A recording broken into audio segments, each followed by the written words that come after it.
Yep. Inside, I want to kill myself. We are on an 0-7 run over the last 2 days. After tonight was just complete bullshit. So that's how I'm going to start off this show. Horrible Sunday, 1-5. I don't even know what to tell you about that. I just don't want to do this anymore. I have never seen anything like this, man. With the slump continuing, 2 straight losses, not a good day at all. 0-4. I just have not had a good season, man. What can this slump that I'm on? The slump continues. I've reached a new peak, actually. I'm going to burn my Bruins hat, man. I don't know what is going on with the Bruins. March 8th, is that what it is? I don't even know. It's March 9th, I think. Who even knows, man? I don't know what day it is anymore. I don't even know what day it is anymore, man. Back with you after the worst day that I could possibly have. Back with you, as I always am. Until I die, at least. 0-2 yesterday, and yesterday did not go well for me. 0-5. The worst month that I've ever had in my 18 years doing this. I don't know what to even tell you about this anymore. With the slump yesterday, as the slump discontinues. The slump continues. Somebody fucking kill me, please. I don't even know what I should do at this point, other than potentially end it all.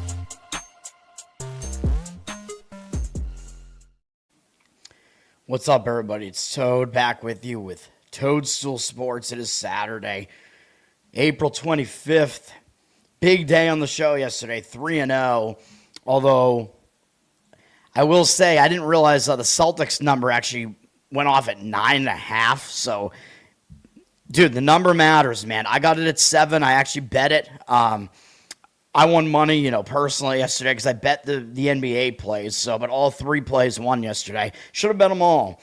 But yes, Celtics 7.5 both hit. But if you got one of the larger numbers, you either pushed or lost. So the number moves, man. You got to get the best number that you can in some of these situations.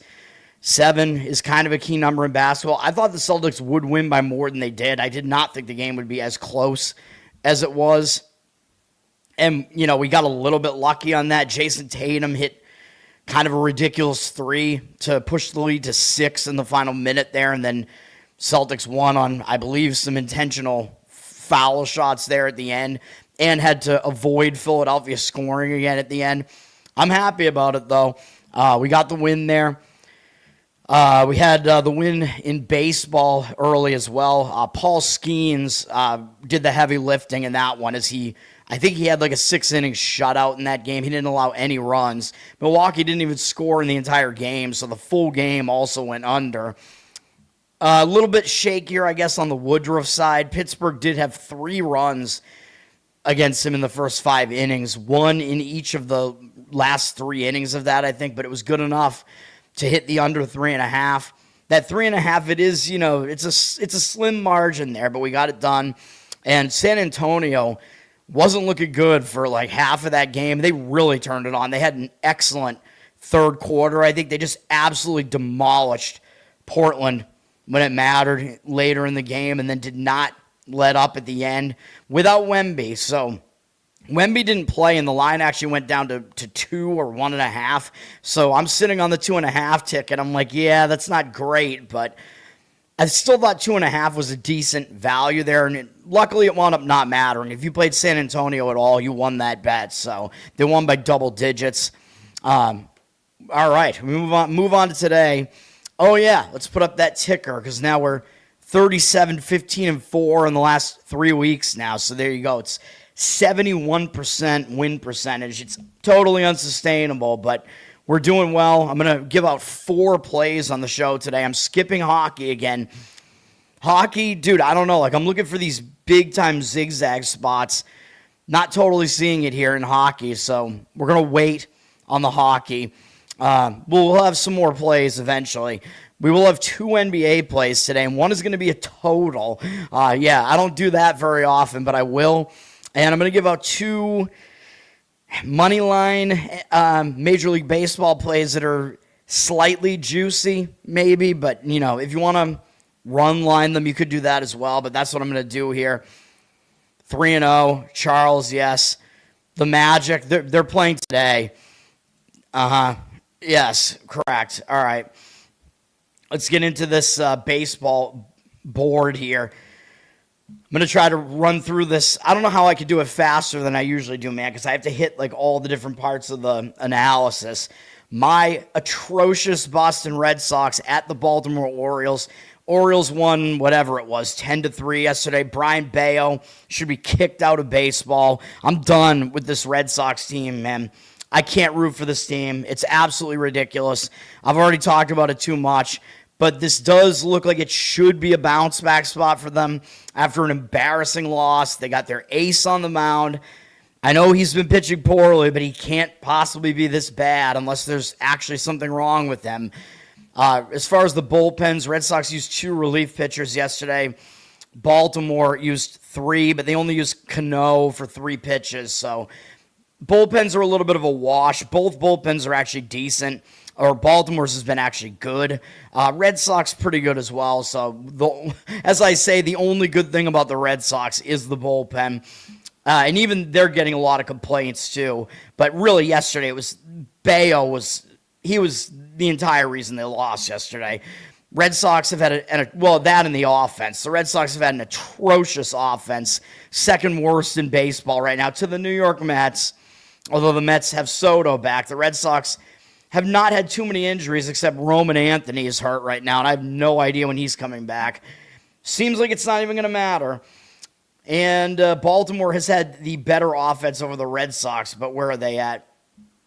They're at 8th. So, yeah, Baltimore, you got to give them an offensive edge. Their offense may be held down a bit because they are going up against Crochet, like I said. But he's got a 7.88 ERA and 1.63 whip.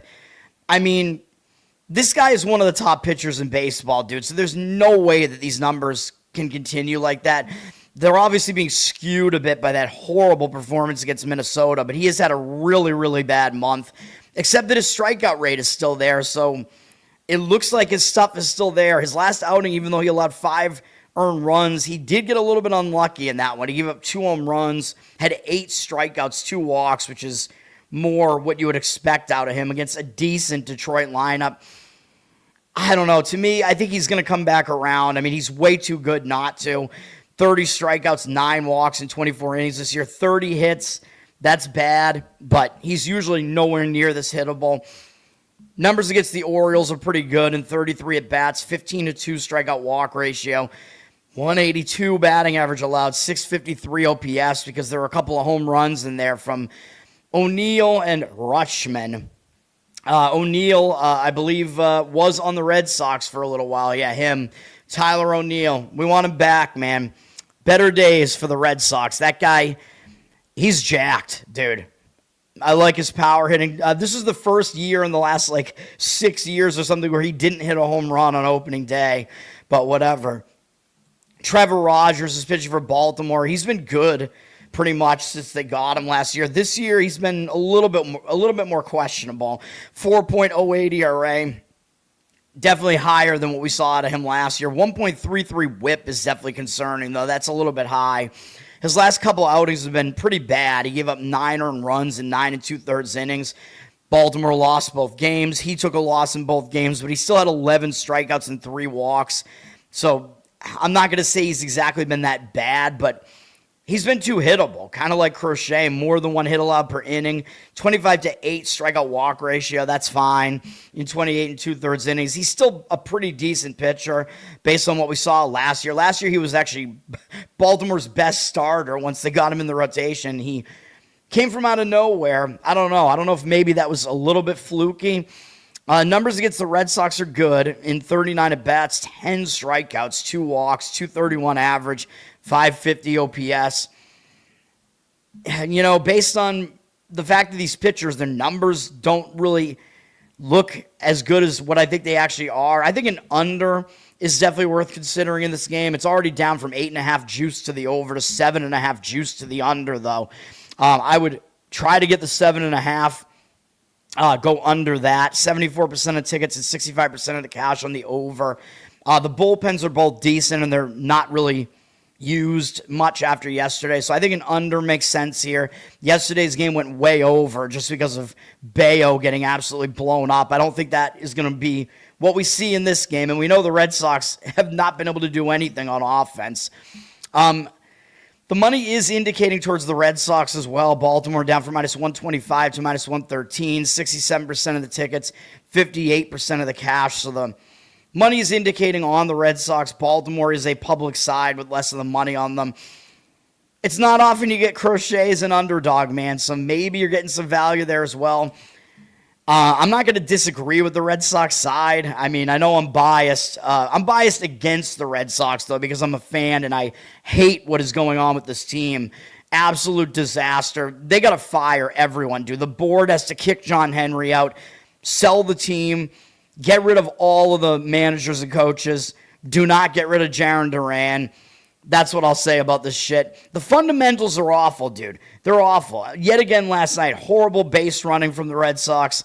And that's a coaching thing. It is.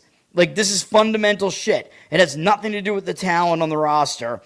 Whatever, man. But yes, usually you're not going to get Crochet as an underdog, man. So it might be one of the better situations to grab the Red Sox because, again, their ace is on the mound. There appears to be nothing wrong with them, I guess. And he's getting discounted just because he's looked so bad the last couple of starts. So that would be my opinion there, but I'd probably prefer the under there. All right. What? Marching into the office? Why? You mean when George pretends like he got hired by that company? I don't know. Seattle at St. Louis. This is going to be one of my plays. This is really just entirely based on the matchup. I don't know. I'm going with two matchup plays today. And I think we're getting a little bit discounted on the price on this one. The other one, maybe not so much, but we're going to have Seattle on the money line here. I know they won yesterday. It was a close game. They actually got out-hit by St. Louis, but St. Louis is a bad team, dude. Like, I think Seattle has an advantage everywhere here, except the fact that they're 2-8 on the road, but they won yesterday. But, again, you're looking at these overall records. St. Louis has the better overall record. Well, then why is Seattle favored on the road, right? It's because Seattle's the better team, and they have the better starting pitcher on the mound here. I think Seattle has the better bullpen as well. They used 4 relief pitchers yesterday. You know, they did use Senor Smoke and Bizzardo, who are 2 of their better pitchers here, but I'm still okay with rolling with it because St. Louis's bullpen used 3 guys, and they're also not a good bullpen, like I said. I'm looking at hitting. Whoops. Seattle, their bullpen hasn't been as good as you would think, but they're in middle of the pack right now. Their ERA is fine. They're definitely better than St. Louis's bullpen, who are sitting with an almost 5 ERA and in the bottom third. Batting-wise, both teams have not done well offensively so far. This is a more pitcher-friendly park. Both of these teams play in pitcher-friendly parks. Seattle, I think their offense has more upside, though. They just have more talent in this offense, even though they've been slightly below St. Louis. I think Seattle might actually be a little bit better on the hitting side as well. But they got Brian Wu on the mound, man. We're going to back him here. He's excellent. I don't know why he continues to go under the radar. Like, he's clearly Seattle's best pitcher, even though they have a pretty good starting rotation in general. 2.25 ERA, 0.88 whip. Usually he is a little bit worse on the road, but he's been fine either way this year, and this is a pitcher-friendly park. He's facing a lineup that's not particularly good at all.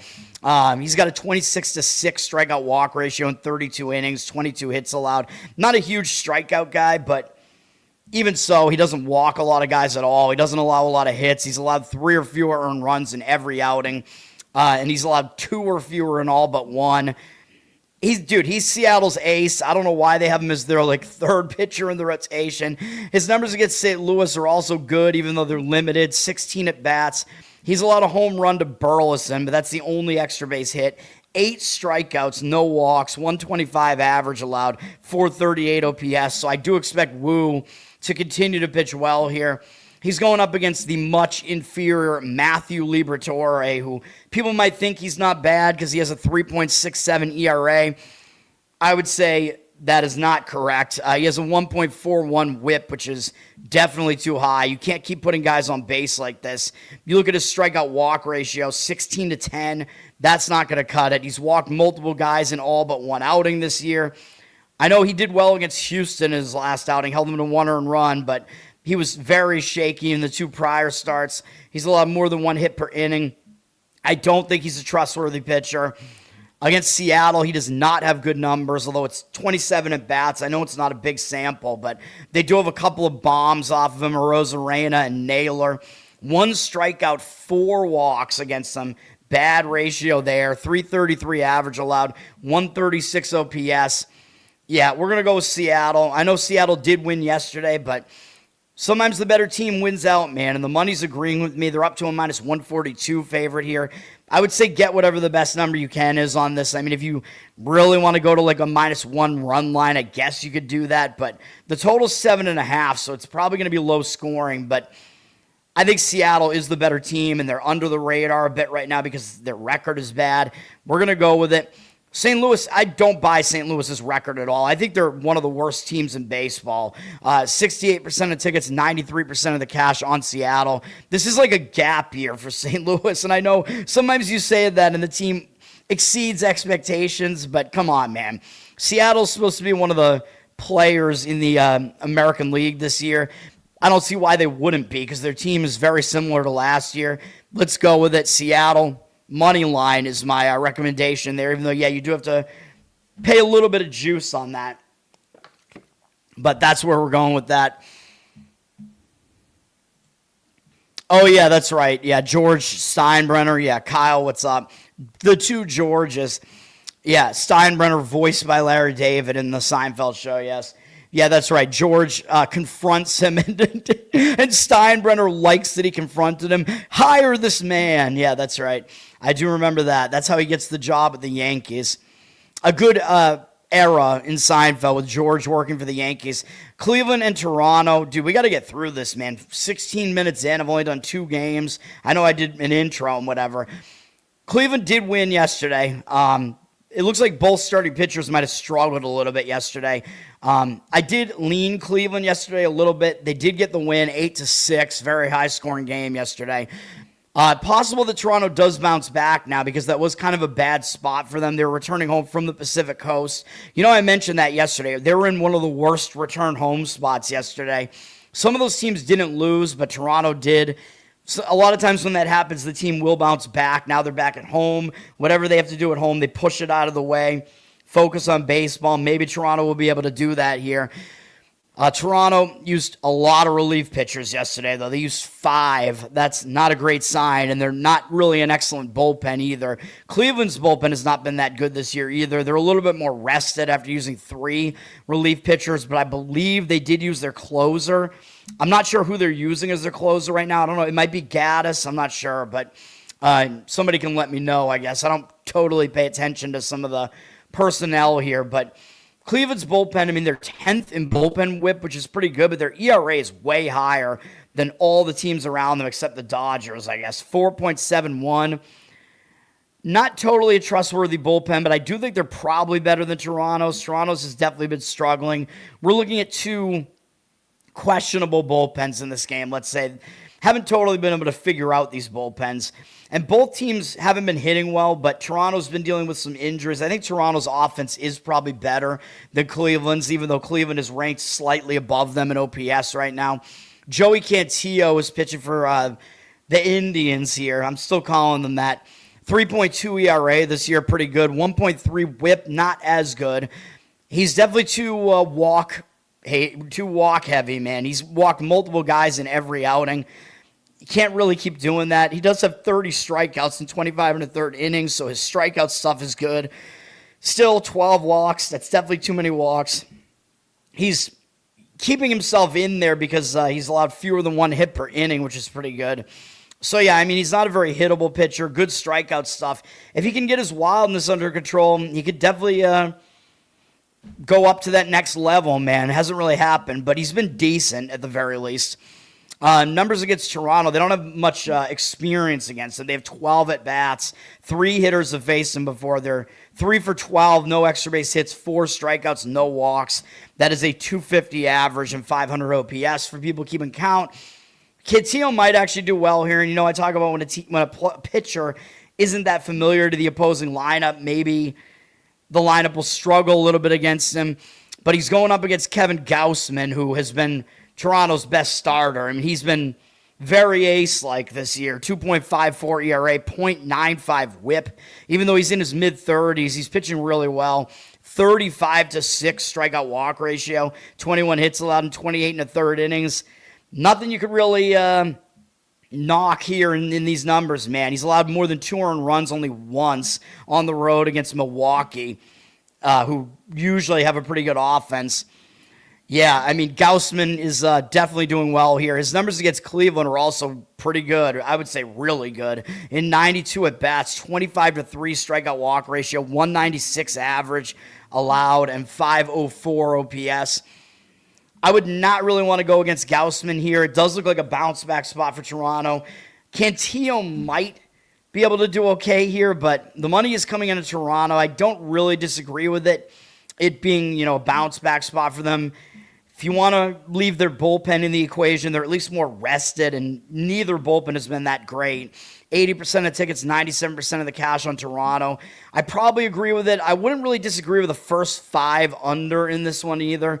59% of tickets on the over, 79% of the cash on the under. I don't want anything to do with the bullpens as far as an under, though.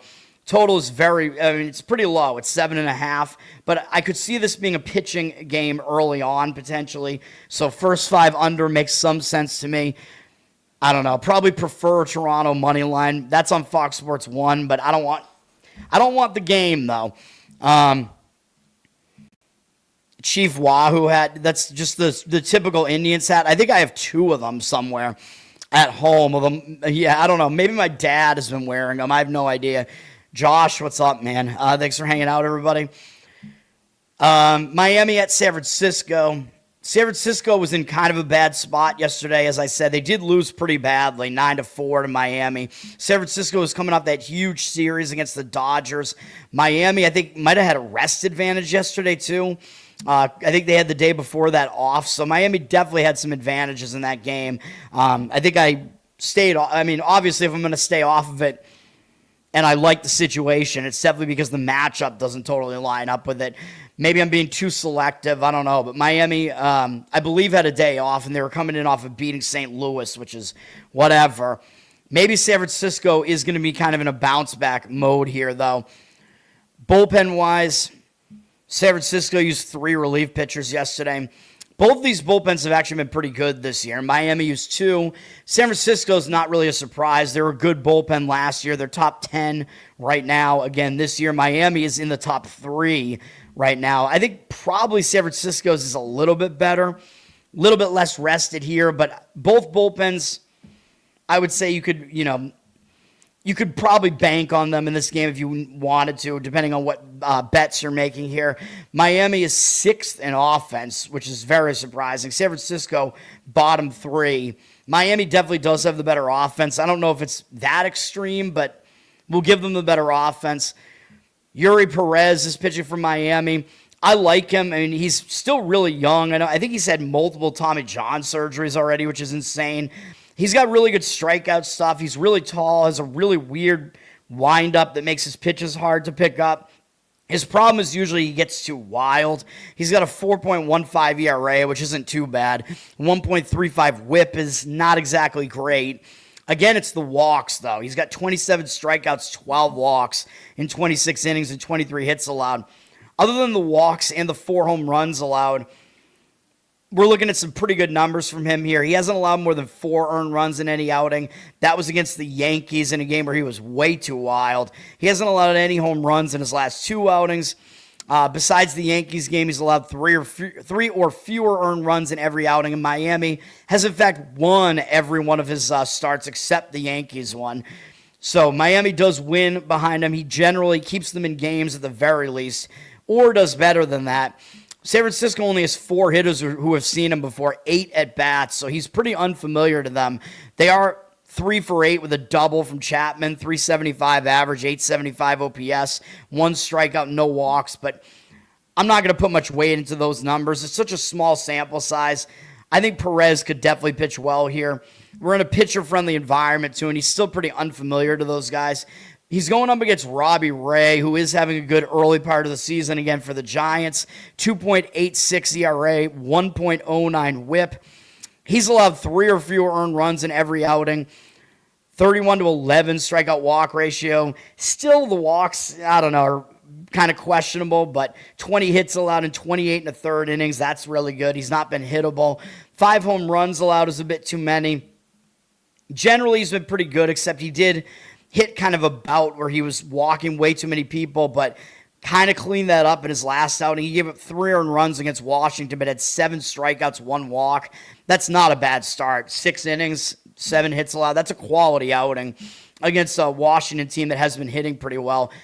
I think Ray will probably do well in this game. His numbers against Miami are good. It's a very small 17 at-bat sample size, but 9 strikeouts, 1 walk, no extra base hits allowed, 118 average, 284 OPS allowed. Obviously, we can't put that much weight into that, but he's been really good in that limited sample size against them. I think Ray probably does have a little bit of the upper hand here, but the public is hitting San Francisco, 77% of the tickets, 61% of the cash on them. Money would be indicating towards Miami here. Market read says Miami. San Francisco down from -135 to -112. I think my preference instead of that would be the under again, though. I think you could see both pitchers do well here. The bullpens are both pretty good. Bullpen rest is not a huge issue in this one. It's a pitcher-friendly ballpark. 7.5 is the total there. I think that's an appropriate total for this game with this matchup. 75% of tickets, 76% of the cash on the over. But yeah, I think my preference would be to go under in that game rather than try to figure out the side. But I kind of lean San Francisco slightly in that one. But the money really does not like it, so I don't like it. Colorado and Mets. They got rained out, so we're not going to have anything to handicap there. It might wind up being the same pitching matchup tomorrow. It was supposed to be Quintana versus Senga, and they've both been struggling, man. So I was going to recommend potentially an over in that game. It wasn't going to be a play for me or anything, but we got a rain out there, so we're probably going to have to handicap a doubleheader tomorrow, but we'll leave that for then.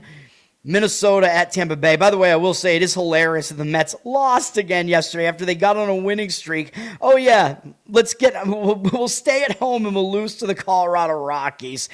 Yeah, all right. Very, very Met-like thing to do. The Mets were like a -220 favorite and they just lose. Yeah, all right. Minnesota at Tampa Bay. This game isn't going to get rained out because they're in a dome. Tampa Bay back in the Trop this year. Tampa Bay won yesterday 6-2 in the series. Tampa Bay used 3 relief pitchers. Minnesota used 2. Not a lot of usage there, but both bullpens have really been bad this year. Tampa Bay, they moved up a little bit. They're 21st now in WHIP, but their ERA in the mid-5s. Pretty bad. Minnesota is 4th worst in WHIP. Their ERA is somehow below 5, but we're looking at bullpens that I don't think are trustworthy at all right now. These teams' offenses have been okay. They're kind of middle of the pack right now. Tampa Bay is actually 12th, Minnesota 14th. A lot of unexpectedness there because I expected Minnesota to be bad in the bullpen, expected both these offenses to not be that good, and I expected Tampa's bullpen to be good. So that's not been really what we've seen so far. We have 2 bad bullpens, 2 mediocre offenses basically here. Starting pitching, Bailey Ober is pitching for Minnesota, and dude, he's schizo, man, because like he'll have numbers where I'm like, I really like this Ober guy. I like that he's a 6'9", menace on the mound, but like he'll have like really good command numbers. Then he'll have a stretch where he's just one of the worst pitchers in baseball. Then he'll start pitching well again, and I'm like, how do I handicap this guy? I have no idea. His numbers overall this year are pretty good. 4.15 ERA, 1.23 WHIP.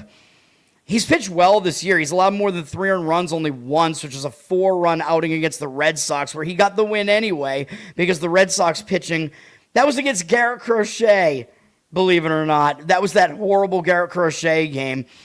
I don't even know, man. But Ober overall, 24-9 strikeout walk ratio.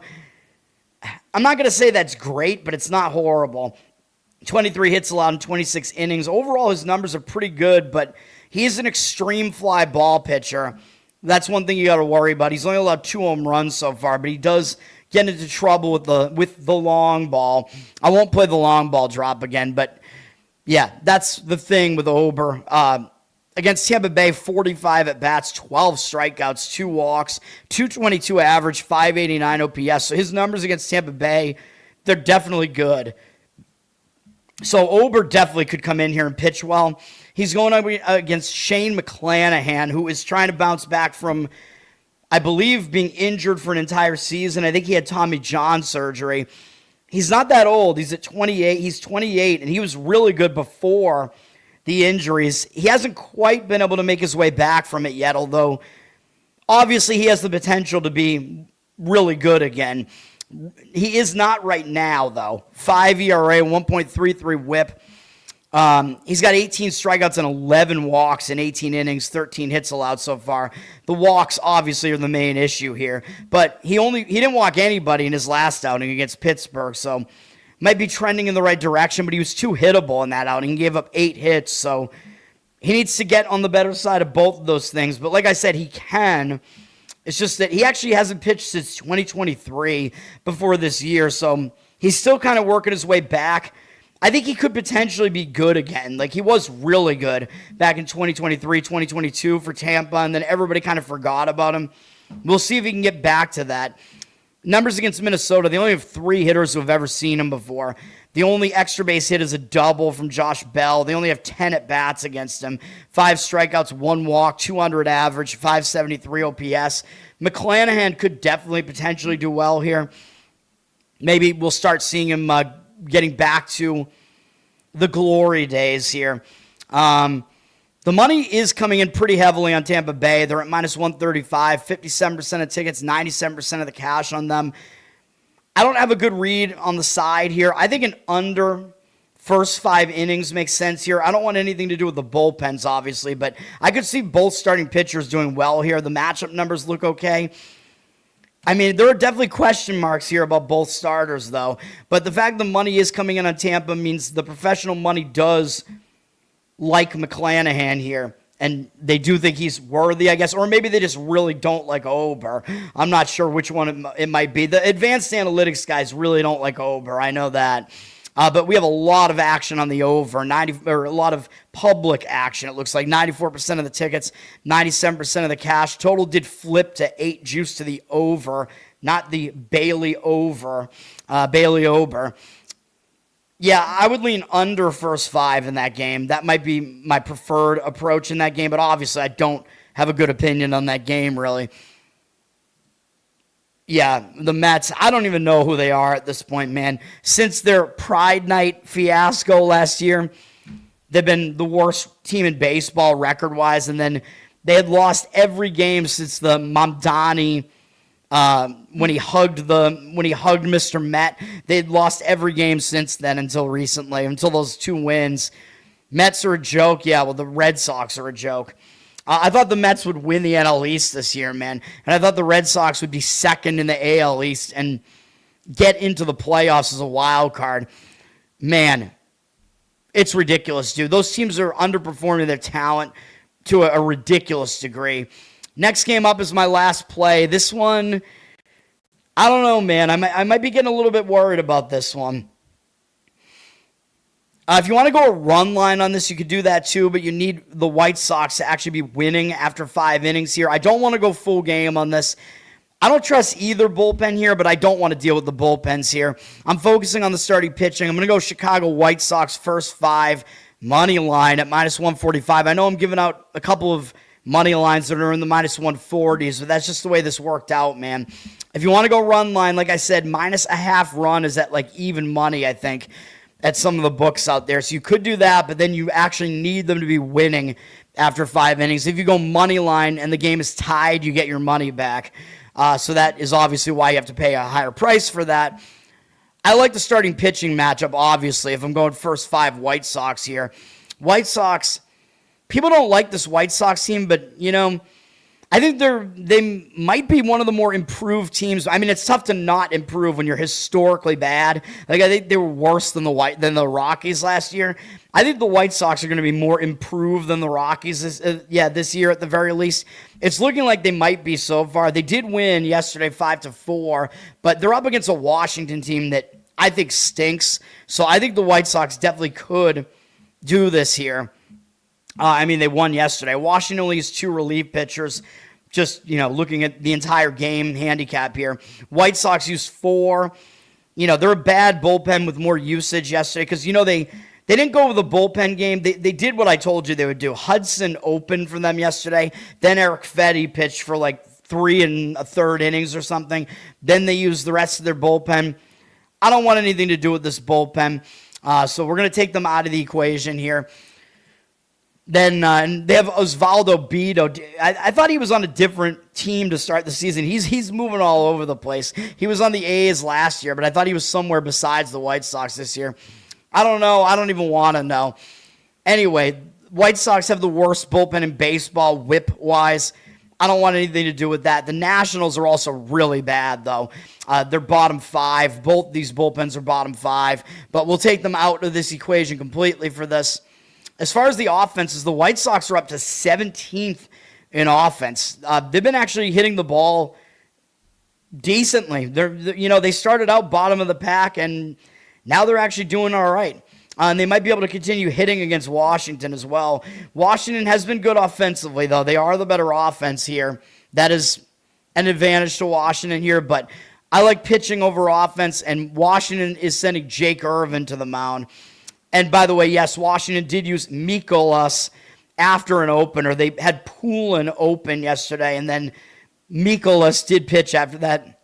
The game didn't go over, by the way. It landed on 9. So if you had played the over, I had recommended over 9 at -120, so that would have pushed if you did that. Of course, it did not go over the 9.5, though.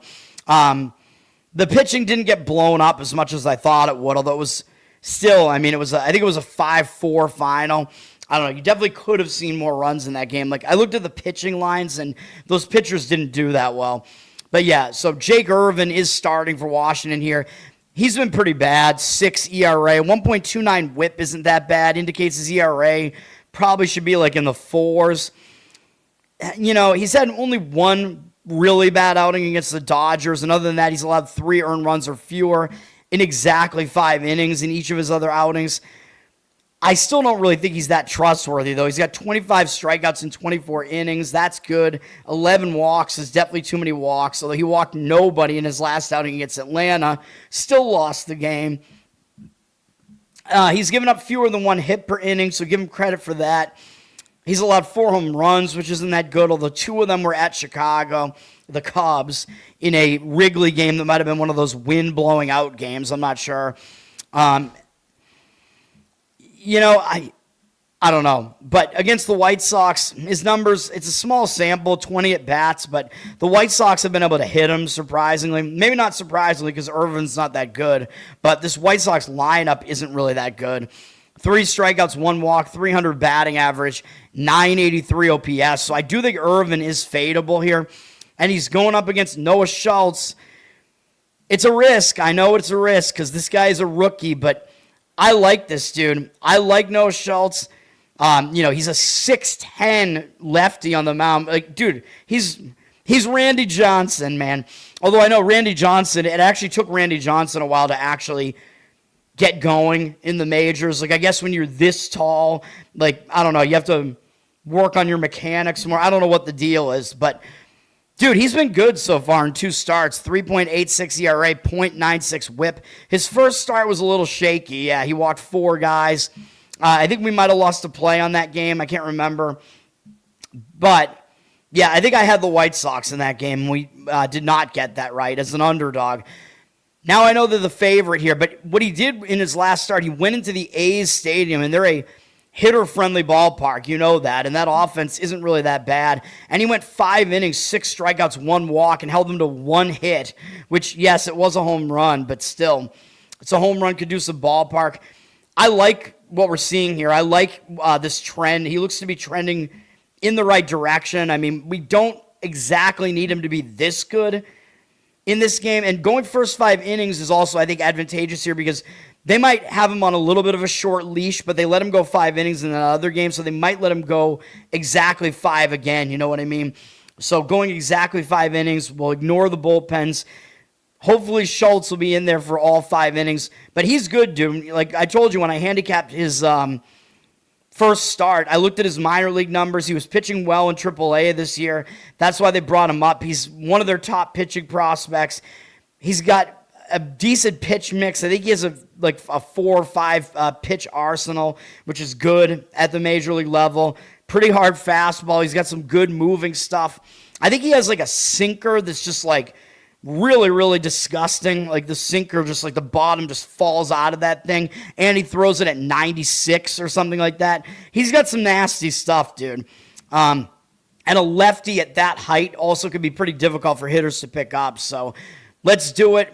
And obviously he has never been seen before by, who is he facing? I don't even remember. Washington. So that should be an advantage to him. Again, these young, talented pitchers, when they're unknown to the opposing hitters have to take a little while to figure them out. So, yeah, we're going to do it. White Sox, first 5, money line. The money seems to be backing this. White Sox are at minus 134 on the full game. The price is cheaper on the full game. I mean, if you wanted to do it that way, you could, I guess. I mean, Washington's bullpen is also pretty bad, but I'm taking that kind of unknown out of the equation there. 82% of tickets, 98% of the cash on the White Sox. But yes, you will get a cheaper price on it if you do it full game. If you do minus a half run in the first 5, like I said, you can get it at even money, so you could do it that way too. And, you know, my other play in Seattle, you could go like a -1 run line on that one if you wanted to. But my cutoff is basically in the minus 150 money line, where I start looking at run line plays. So a lot of my run lines push, man. So let's do it. White Sox, first 5 money line. But to make money in baseball today, both of those need to hit. Because if they go 1-1, it's a loss. So that's what it is. Murakami, he's good. The Red Sox should have gone after him. He was, I believe, I don't know. There were a few teams that were in the running for him because I think he was playing in Japan, right? And the White Sox won the contest for him, whatever. They were able to sign him. San Diego at Arizona. I told you about this game, man. This is a 2-game series being played in Mexico City.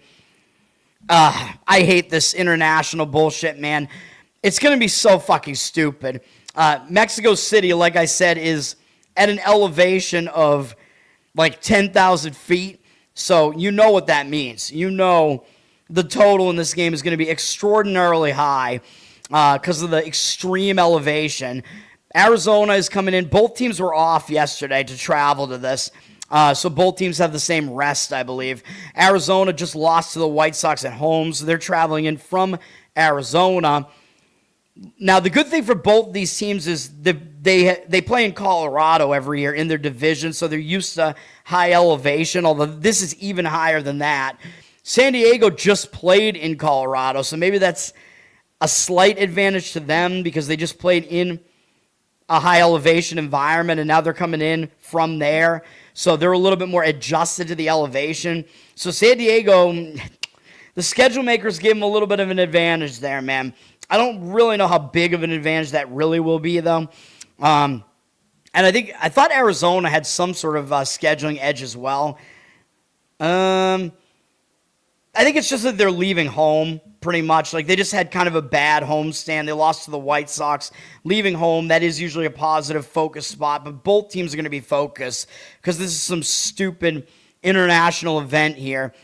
The bullpens, I don't really trust them. I mean, they're rested. I know Arizona has the 4th best whip right now, but their ERA is 4.6. I don't like this Arizona bullpen, man. I think we're going to see them drop down in these rankings here. San Diego's bullpen is elite, though. Definitely a fantastic bullpen. They're 5th right now in whip, but they are absolutely legit. They're definitely the better bullpen. Arizona is 10th in offense now, so their offense has definitely come around. I do think they have a pretty good lineup. Padres, not so much. They're 23rd, so they have not been hitting that well. But we did take an over with them in the Colorado series. In the last game that they played, I think in the Colorado series, that game got over. San Diego put up 10 runs in that game. So they could definitely put up runs when they're facing bad pitching and they're facing, a very hitter-friendly environment. German Marquez, former Colorado Rocky, is pitching for the Padres. At least that means that he's also used to pitching in high elevation because he was on Colorado. His 3.86 ERA looks good. 0.39 whip, that's not very good. He puts too many guys on base. 15 strikeouts, 6 walks. He's allowed 5 home runs already and 20 hits in 18 2/3. Not great numbers overall. Too many guys on base, but obviously the huge problem here is the home runs, and he actually allowed 3 of them in San Diego against Colorado, which is not a home run-friendly ballpark. That's not a good sign. He's a big-time fly ball pitcher, extreme towards the fly ball. That's not going to play well in a stadium like this, so that is a huge problem. I think he's going to give up home runs in this game. Colorado doesn't exactly have good numbers. No, we're not facing Colorado. What am I saying? We're facing Arizona. Arizona doesn't have great numbers off him, but they've seen a lot of him. 100 at bats, 16 to 11 strikeout walk ratio. It is a lot of walks. 240 batting average allowed, 775 OPS. So the OPS is a little bit high. Ketel Marte, or however you pronounce his name, Ketel 1. Ketel Marte has absolutely destroyed him. 14 for 44, 2 home runs, 3 doubles, triple, 5 walks, 7 strikeouts, though. But possible player prop potential there. I still don't recommend the home run props, though, because the books know that everyone loves those and they don't give you good enough odds. I would go hits plus runs plus RBIs.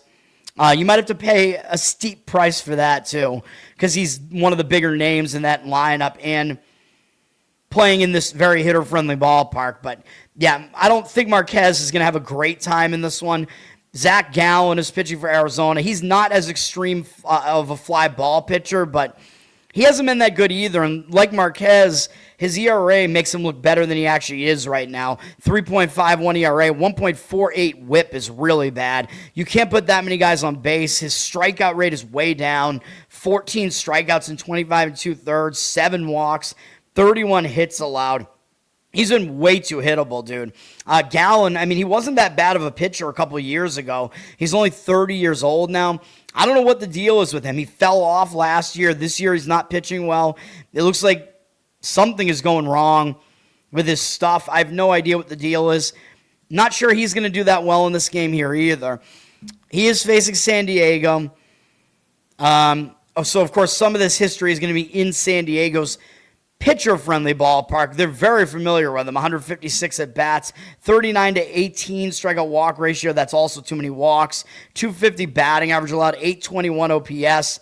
Not great there.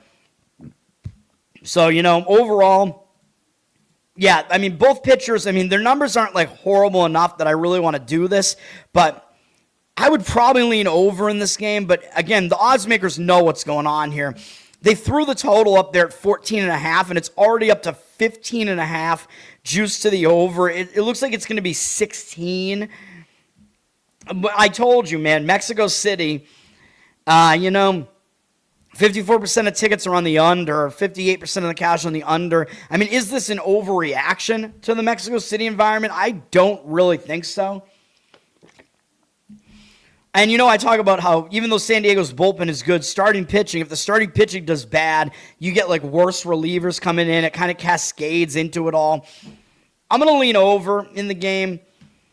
It just seems like it's going to be probably absurd. You got Marquez as a fly ball pitcher.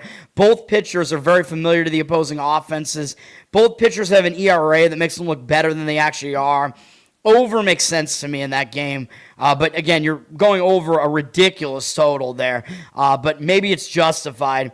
We don't know, because I don't know if we've seen any Major League Baseball games in Mexico City, so I don't know. I'm not going to actually put it on my card or anything. Money is sort of indicating on Arizona. They're a minus 113 favorite. 61% of tickets, 60% of the cash on San Diego. So the money is backing Arizona a little bit. I probably agree in the first 5 innings. San Diego still has the better bullpen, so I don't really want to fade them against an Arizona bullpen that I think is a lot worse than they've looked so far. But I think first 5, I think Gallen probably does have an advantage over Marquez. Generally, I think he is the better pitcher, so I don't know. That's the way I look at it. I don't have a great feel for that game at all. A's at Texas, as we're almost up to an hour. Try to go through every game, man. It's a lot of stuff going on here, and I already gave you both of my baseball plays. Texas just lost 8-1 yesterday at home. I don't know what happened to Eovaldi, who was pitching yesterday, right? Yeah, I mean, he didn't have a great outing yesterday. Severino completely outpitched him. Severino on the road, man, totally different pitcher. Anyway, different pitching matchup today, of course. Could be a bounce back for Texas after a bad loss yesterday. Texas only used one relief pitcher, and all their better relievers are available here, so they definitely have a bullpen edge. They have the better bullpen as well. A's used 3 relief pitchers yesterday. So, yeah, definitely a bullpen edge on the side of Texas here. Texas is 6th in bullpen whip right now. The A's are in the bottom third, 23rd. So, yeah, obviously pretty big edge for Texas there. Offensively, maybe not so much. A's are 16th. Texas tied for 17th in OPS. I do think the A's are definitely the better offense, though. Jeffrey Springs is pitching for the A's. He's had a good season so far. 3.34 ERA, .98 whip. He's better on the road, though, of course, because at home, that's a horrible pitching environment in the A's stadium. He has a 4.67 home ERA so far, 1.46 on the road, so he's definitely backable on the road. At Texas, Texas is a very pitcher-friendly environment. One issue is, both starting pitchers just faced these opposing lineups like a week ago, a little bit over a week ago. In the A's stadium, Springs actually did do well. He went 6 1/3, gave up 1 earned run, picked up a win in the game, 5 strikeouts, 2 walks. So even though he was in that very hitter-friendly environment, Springs actually did well there. His home stats are basically just skewed because he got absolutely blown up in his last start at home by the White Sox, but he allowed 4 home runs. Seems kind of fluky because he did have 7 strikeouts and 1 walk in that game. Overall, 27-9. That's not great, but it's not horrible. Strikeout walk ratio, 20 hits allowed, 29 2/3 innings. Yeah, I mean, I'm going to kind of give him a pass for that game against the White Sox. I think it was a bit fluky. He allowed 2 or fewer earned runs in his other outings. On the road, he is better. But, of course, Texas just saw him, so that gives Texas a little bit of an advantage against him, having seen him that recently. But they had already seen him before. They have 64 at-bats against him, 11-5 strikeout walk ratio, 219 batting average, 650 OPS. So he's pitched well against them in that sample size. Maybe having that recent familiarity is not going to totally help Texas here. Like, obviously, I could see Springs pitching well again here in a pitcher-friendly environment here. Good on the road. Like I said, Mackenzie Gore pitching for Texas. He's definitely more of a mystery, man. I mean, he was really struggling with Washington. Texas brought him over. He does have really good strikeout stuff. His wildness has been a huge issue throughout his career.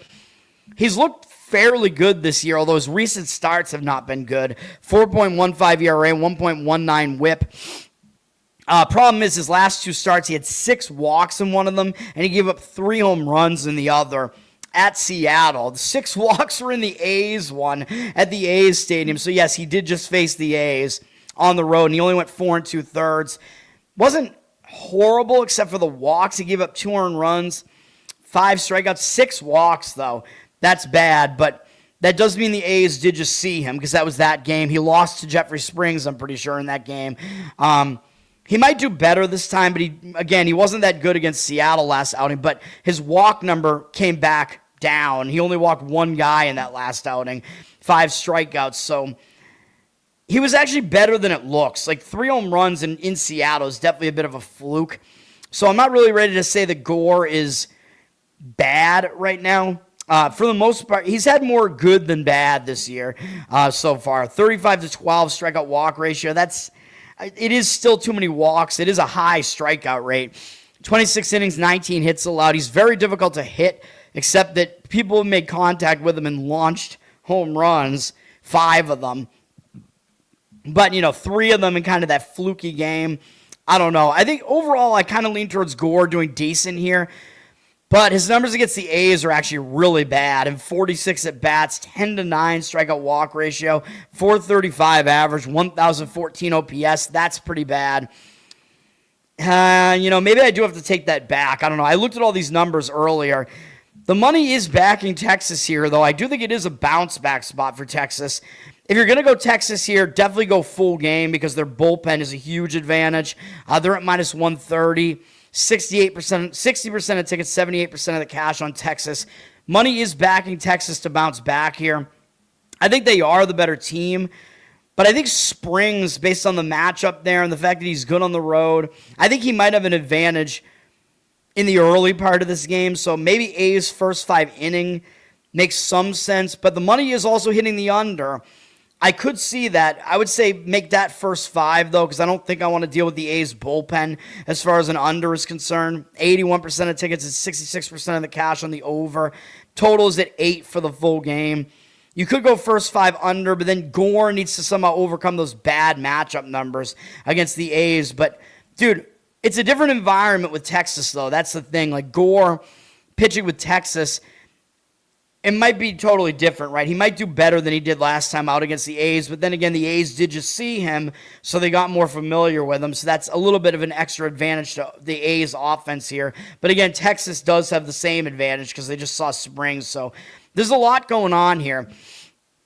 And usually in divisional games where you see pitchers, that are...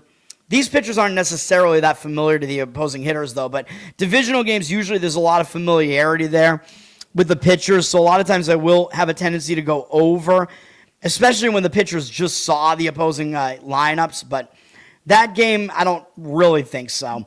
But obviously, I'm staying away from that game for obvious reasons. This game, Anaheim and Kansas City, this is a huge mystery of a game. Kansas City won yesterday. Again, another somewhat high-scoring game in this Kauffman Stadium with the walls brought in. Royals did win yesterday. Royals still don't have a good bullpen, though. They used 4 relievers yesterday. Anaheim, let me see, used 3. But both bullpens, I would want to fade both bullpens here in whatever I'm doing. Anaheim's 22nd in whip. Their ERA is pretty bad in the mid-4s. Kansas City's ERA is over 6 in the bullpen, and they're tied for the worst whip. Absolutely horrendous. I don't like either bullpen. Kansas City's is even worse than the Anaheim one. Anaheim has been the better offense. They hit a lot of home runs. They don't hit for average very well at all, but they're a good power hitting team. They're at 11th right now in offense. Kansas City is 25th, so Anaheim does have the better offense. Anaheim, though, we're going with a big-time mystery here. Walbert Urania is pitching for Anaheim here. Who the hell is he? He's 22 years old. He's only made 1 start in his major league career, and it was a game where I didn't even handicap it because I think Anaheim didn't have a starter listed, or they made a last-minute decision in that game. And he actually did well against San Diego at home. He went 6 innings, 4 hits allowed, 2 earned runs, 8 strikeouts, 2 walks. That's a decent sign. He came out in his first actual major league start. He pitched well. He did not pitch as well out of the bullpen. But as you can see, so you look at his numbers, 2.35 ERA, really good. 1.83 whip is terrible. But we're looking at a small sample size, and you can kind of see what happened here. He couldn't get out of this 1 inning that really skewed all his numbers. He gave up 6 runs, and none of them were earned in whatever this inning was against Houston. I think that was the game where we had an over in that game, I'm pretty sure. So obviously the fielding completely fucked him in that game. And I don't know if it was his own fielding. It was probably somebody else's, but I don't know. I don't know who had the error there. But yeah, that's crazy. 6 unearned runs in an inning is really insane. I'm kind of just curious who made the error here. I don't even know if we could see it here. It was, Urania did actually have an error on the throw, but they had 3 errors in the game. I don't know if they were all in that inning, though. So maybe Urania did kind of cause some of that himself, but it wasn't his pitching at the very least. Will he do well here? I don't know. I looked at his minor league numbers here. His minor league numbers were weird. His ERA, he made like 3 starts in AAA this year, and his ERA was like 6, which is obviously not good. But he's considered to be a decent prospect. He throws really hard, and his problem is he walks way too many guys. Although I looked in his numbers, he didn't walk that many guys in AAA, though. So I don't know what it was. Like, he gave up home runs. I think it was. Like, he gave up home runs in AAA because I think he had like 28 strikeouts and 5 walks or something in those 3 outings in AAA. So the walks weren't really an issue. Although generally, if you look at his scouting, the wildness is considered to be the issue with him. He's too wild. He throws almost 100 miles an hour. Like, he has an upper 90s fastball, but I looked, his pitch mix is not that deep. He's like fastball, slider, changeup. So he does have, those off-speed pitches, but it looks like he is a bit wild. He's a wild card, dude. I honestly have no idea what we're going to get out of him, but it is a good sign that he pitched well in that one start that he made, which was against, who was it against? San Diego. They're not a good offense, but Kansas City hasn't been that good either, so yeah, it's possible Urania does well here. And again, he's facing a lineup that's never seen him before. So that's a little bit of an extra advantage to the pitcher against a hitter that's never against hitters that have never seen him before. He's going up against Cole Ragans. I don't know what is going on with Ragans because he was the Royals' ace. Got injured, and he has not been able to bounce back from this injury. I don't know what it was exactly. I don't know if he had Tommy John or what, but his numbers this year are bad. 6 ERA, 1.67 whip. He is not getting it done at all right now.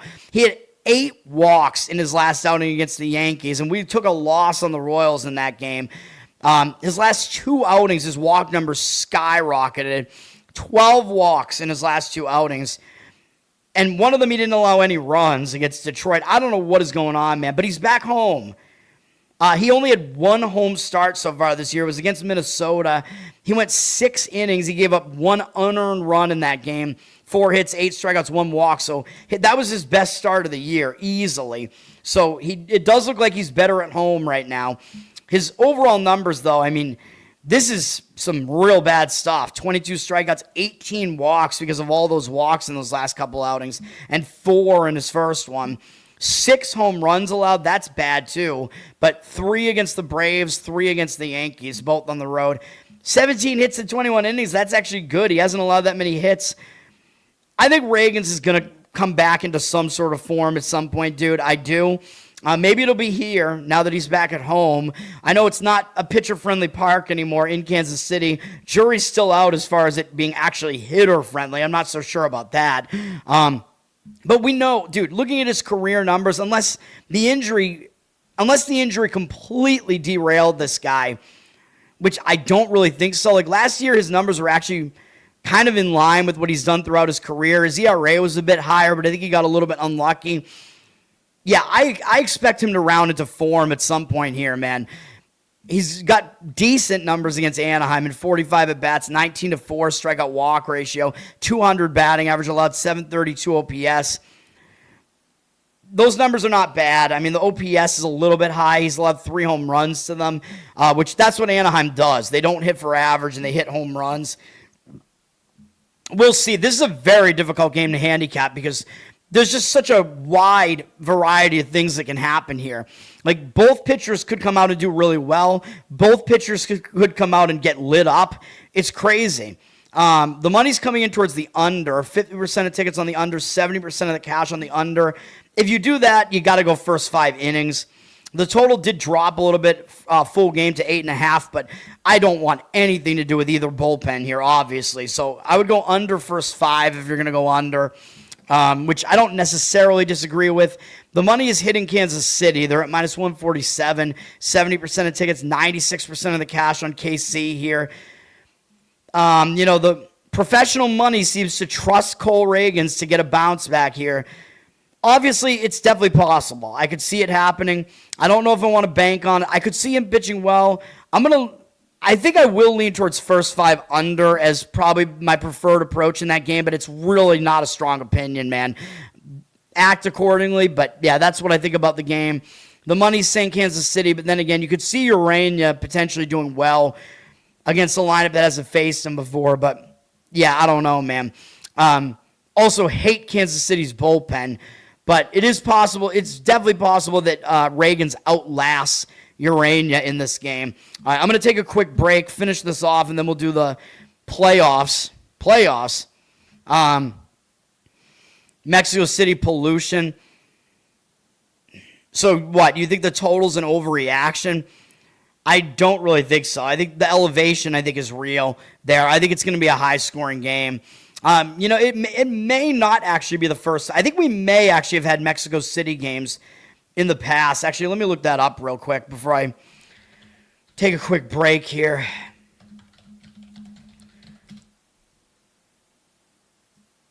Yes, we have had some. Let me see. 2024, there were two between the Astros and the Rockies. Rockies who play in elevation. And then in 2023, Padres and Giants played there. So they go with all Southwest and or West teams playing there. I want to see what the results were, though. Where can I see? I'm looking at Wikipedia right now. And it was supposed to happen in 2020, but they canceled it because of COVID. This says that in 2023, Logan Webb said that most of the Giants team returned from Mexico City with digestive ailments after going there. That's just great, man. You're eating contaminated Mexican food. You're going to be taking huge dumps after that. Yeah, I don't know. Dude, I don't know what to tell you. I want to see the, I'm going to just look it up by year, I guess. I just want to know how high scoring the games were. The 2023 games it was San Diego and San Francisco. Those games were 16-11 and 6-4. So one went over and one went under. And then, let me see. Depending on what the total was set as, but I think we pretty much know the total was set between those two numbers. And then 2024, the games were not that high scoring, really, 12-4 and 8-2 between the Astros and the Rockies. So do with that information what you want, but actually only one of those games has gone over. This number is 16, but the pitchers might have been better in some of those games, so you got to keep that in mind. And one of them landed exactly on 16. But these pitchers in this game are pretty over-conducive, in my opinion. Yeah, Ketel Marte, maybe he already does have a sponsorship with Kettle One, a sponsorship deal, whatever you want to call it. Jim Moore, well, I always do that. Playoffs, yes. Montezuma's revenge. Speaking of which, I'm going to take a break. I'll be right back. We've got to finish talking about these games here. I do have 2 NBA plays still to come.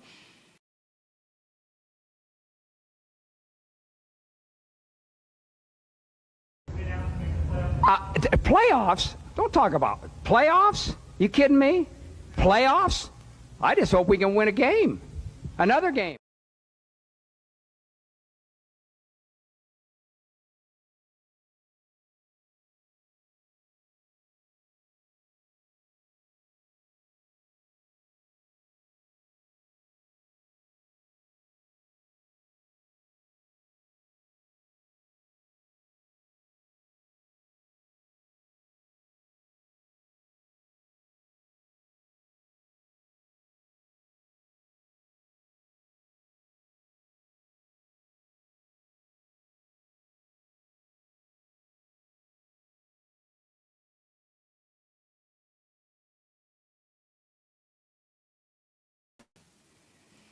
All right, I haven't really talked about the NFL draft, but it's like all NFL draft coverage over here right now. Arizona Cardinals, I don't know what they're doing, dude. If they're just trying to make a splash or something with Jeremiah Love and Carson Beck, I mean, okay, if that's what they want their offense to look like, I don't know if that's really going to necessarily work out for them.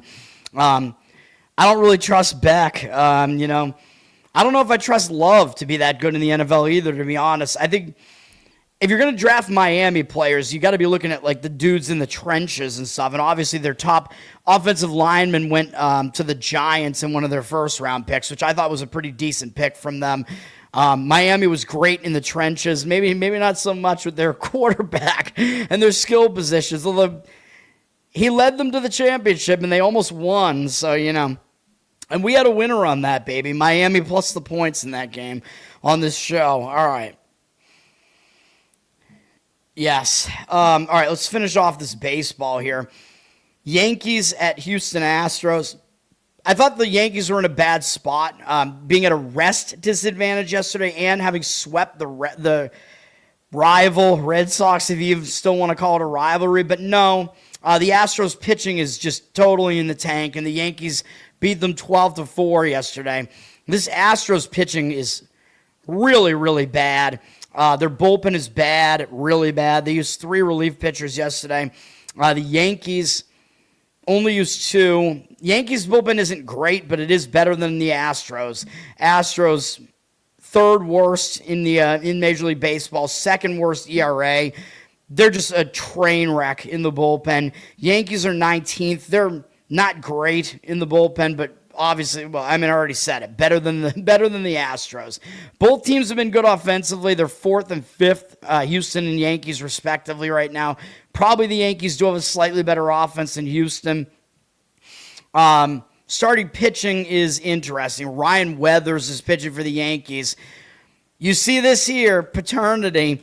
I didn't work out the last time I had a spot like this, the fade the baby spot, but it is a thing, dude. It's a thing that UFC handicappers use this a lot, and boxing fighters, but this is an individual thing too, the starting pitching, because the theory is that when a guy just had a baby, and that's what happened with Ryan Weathers, he and his wife just had a baby like 3 days ago.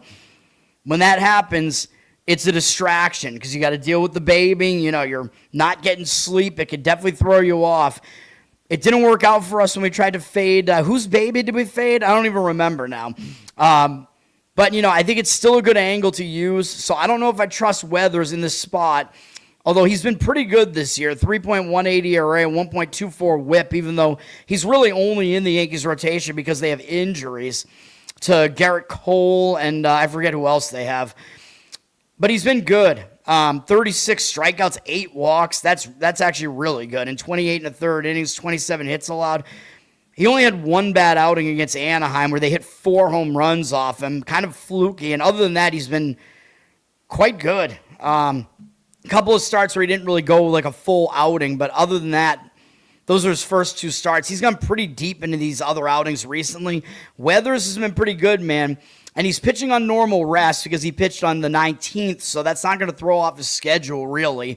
But the baby still might be a problem, man. It is still a distraction. I don't know if I want to trust Weathers in this one, even though he has been pitching pretty well. Against Houston, they barely have seen him. They only have 2 hitters who have seen him before. Correa and Walker, but they have a combined 444 average against him and 1,056 OPS, 3 strikeouts, 1 walk, 4 for 9 with a double from Correa in there. I don't know how much weight to put into that. I would not put much weight into that, really.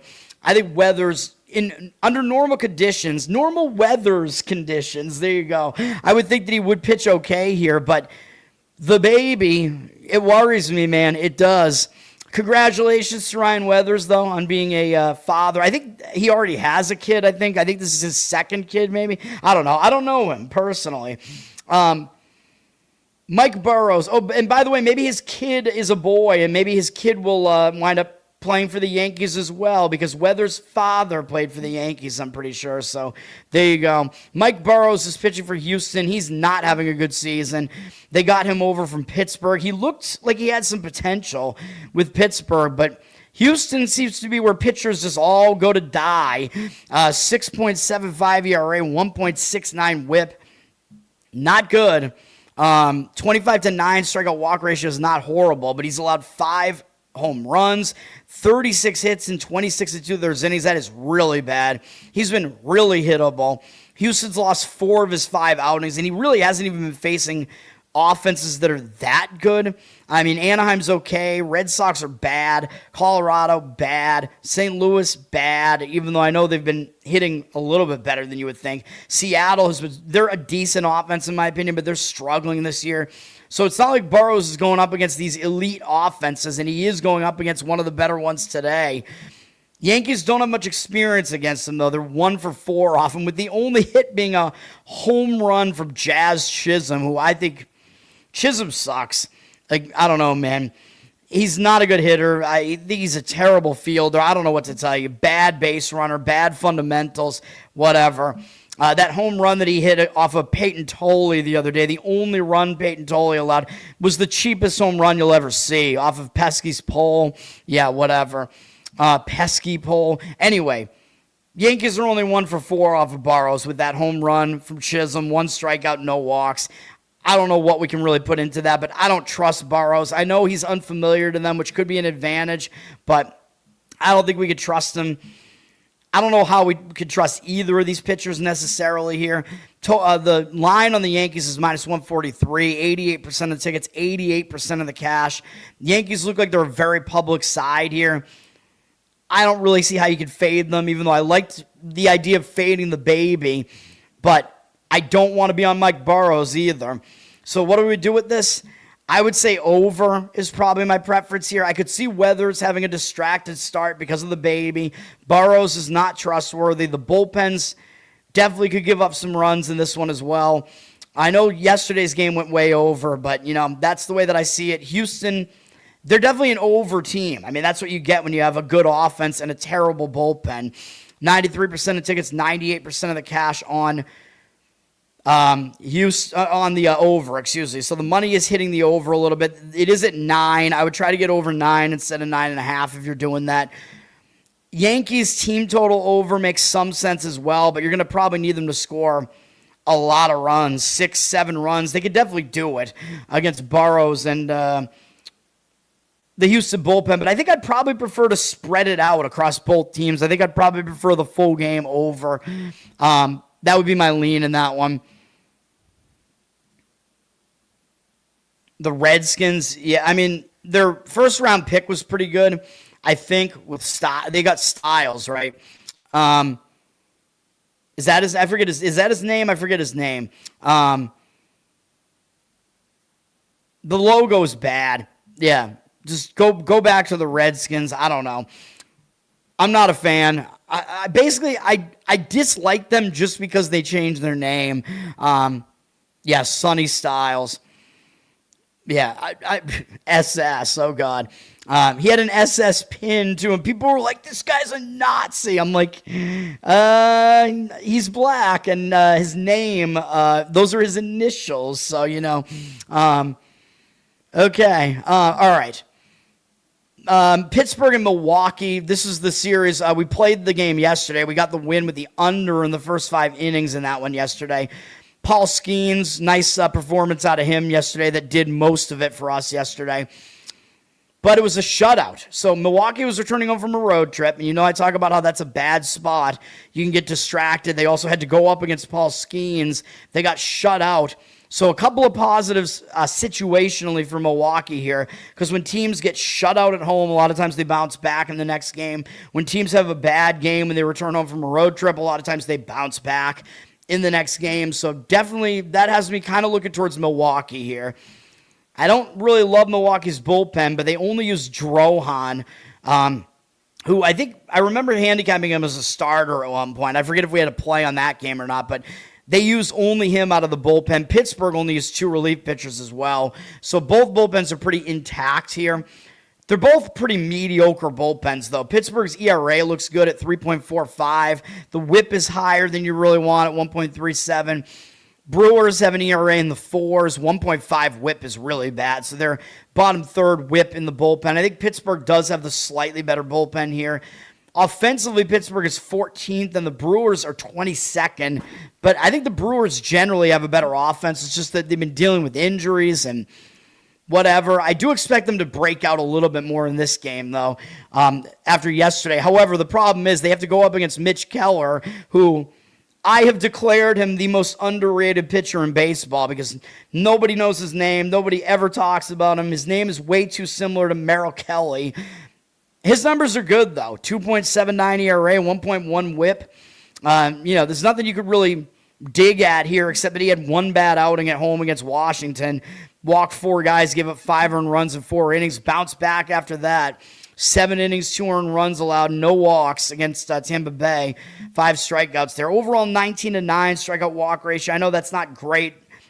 The walk number's a little high. He's not really a strikeout pitcher, so maybe you can give him a bit of a pass for that ratio.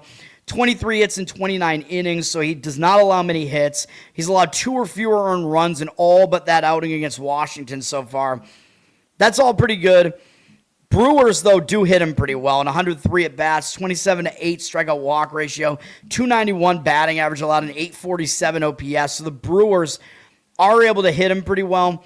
That does worry me a little bit as far as Keller in this game, but I don't know if I necessarily want to fade Keller. I like the side for Milwaukee. I do like Milwaukee in this game. Obviously, they can hit Keller because they've done it before and they're familiar with him. They are going with Jacob Misiorowski. The Miz is on the mound. 3.04 ERA, 1.09 whip for the Brewers. We know he's super talented, has electric stuff, 100-mile-an-hour fastball that can last into the 5th inning. Problem is he doesn't go further than the 5th inning most of the time. He throws too many pitches. He's not efficient with his pitches. And Milwaukee's lost 3 straight outings of his, and he wasn't even really bad in any of them. He walked a few too many, but he's not allowing runs. He's allowed 3 or fewer earned runs in every outing. So obviously the bullpen has been an issue coming in behind him. But that partially it is his fault because he needs to go deeper into games. That's kind of the issue I have with him. He has a really crazy high strikeout rate, 42 and 26 and 2/3 innings. He's pretty unhittable, 17 hits allowed, but he has allowed 4 home runs and 12 walks. Like I said, the walks are really the main concern with him, that and the pitch count. He is good while he's in there. So, this does look like maybe a first 5 inning Milwaukee play might make sense in this game. He's been dominant against the Pirates, by the way. They have 23 at-bats against him. Nobody except Brian Reynolds has a hit against him. They have no extra base hits. They only have 2 hits against him. 10 strikeouts, 2 walks, 0.87 batting average, and 247 OPS. So, yeah, Misiorowski, absolutely dominant numbers. The matchup numbers look pretty one-sided for him here. Don't like the Milwaukee bullpen, although, yes, they're pretty rested, though. Keller is generally pretty good, though, but he is not good against Milwaukee. It's a better spot for Milwaukee. I'm going to leave Milwaukee here. They're kind of too public for my liking, though, and I think I would make it first 5, though, because Miz is basically going to be in there for 5 innings pretty much every time he's out there, and then if you do it 5 innings, you don't have to worry about the bullpens. Just hopefully Milwaukee will be in bounce-back mode and do what they are able to do typically and hit Keller, even though he's been good. 84% of tickets, 86% of the cash on Milwaukee, though, at -135. Yeah, they're definitely public. Money is hitting the under as well. If you go under in this game, I think I would go first 5 and just go with the 2 pitchers to both do well. But my preference, I think, is Milwaukee first 5 in that game. But you probably have to pay a little bit extra for it. Maybe you don't, because Keller might get some respect from the market. So those are my thoughts on that game. Saab, what's up? Minnesota, Orlando, and Diamondbacks. I slightly agree with the Diamondbacks, slightly agree with Minnesota, and I do not agree with the Orlando side. Those are my thoughts on those games. I don't know. I don't know. I don't have a good read on the side in that Orlando game. Actually, I don't know. I don't know. I got to look at that more, I guess. I have a play in that game, though, and it's not even a side. I know I'm out of control right now, man. Diamondbacks, dude, I mean, I don't want to try to figure out what's going on in a Mexico City game. I'm not going to do anything with that. Although I agree, Marquez is definitely not good. So, yeah, I don't really disagree with it. All right, next up, Detroit, Cincinnati on Fox. Fox has 2 games in the later slate here. We got to get through this, man. These shows are just way too long. stupid baseball. Cincinnati returned home from the road and still won yesterday, 9-8. It was a game with a lot of bullpen usage. Really crazy high bullpen usage in this game yesterday. It didn't go into extra innings either. Cincinnati used 5 relief pitchers. I don't know if there was a rain delay in the game or I don't know what happened. Detroit also used 5. So both bullpens, I would probably not want to deal with them in this game. Detroit's bullpen has also not been good. 25th in bullpen whip. That's quite bad. Cincinnati has been a decent bullpen. They're at 13th. Their whip indicates their ERA shouldn't be as good as it is. They have the best bullpen ERA in baseball, but I don't fully trust that. I think they're a mediocre bullpen, but I won't say that they're bad. But I think both bullpens could be kind of fadeable in this game with all the unrest there. We're also looking at Jack Flaherty pitching for Detroit. 3.47 ERA looks pretty good, but his 1.59 whip is anything but good. He's walked 3 or more in every outing on the season. 24-20 strikeout walk ratio, including 6 in his last outing against the Red Sox. Things are not going well for Flaherty. Even though he's allowed only 17 hits in 23 and a third innings, that's good, but the walks are just insane. Huge problem with Wildness here.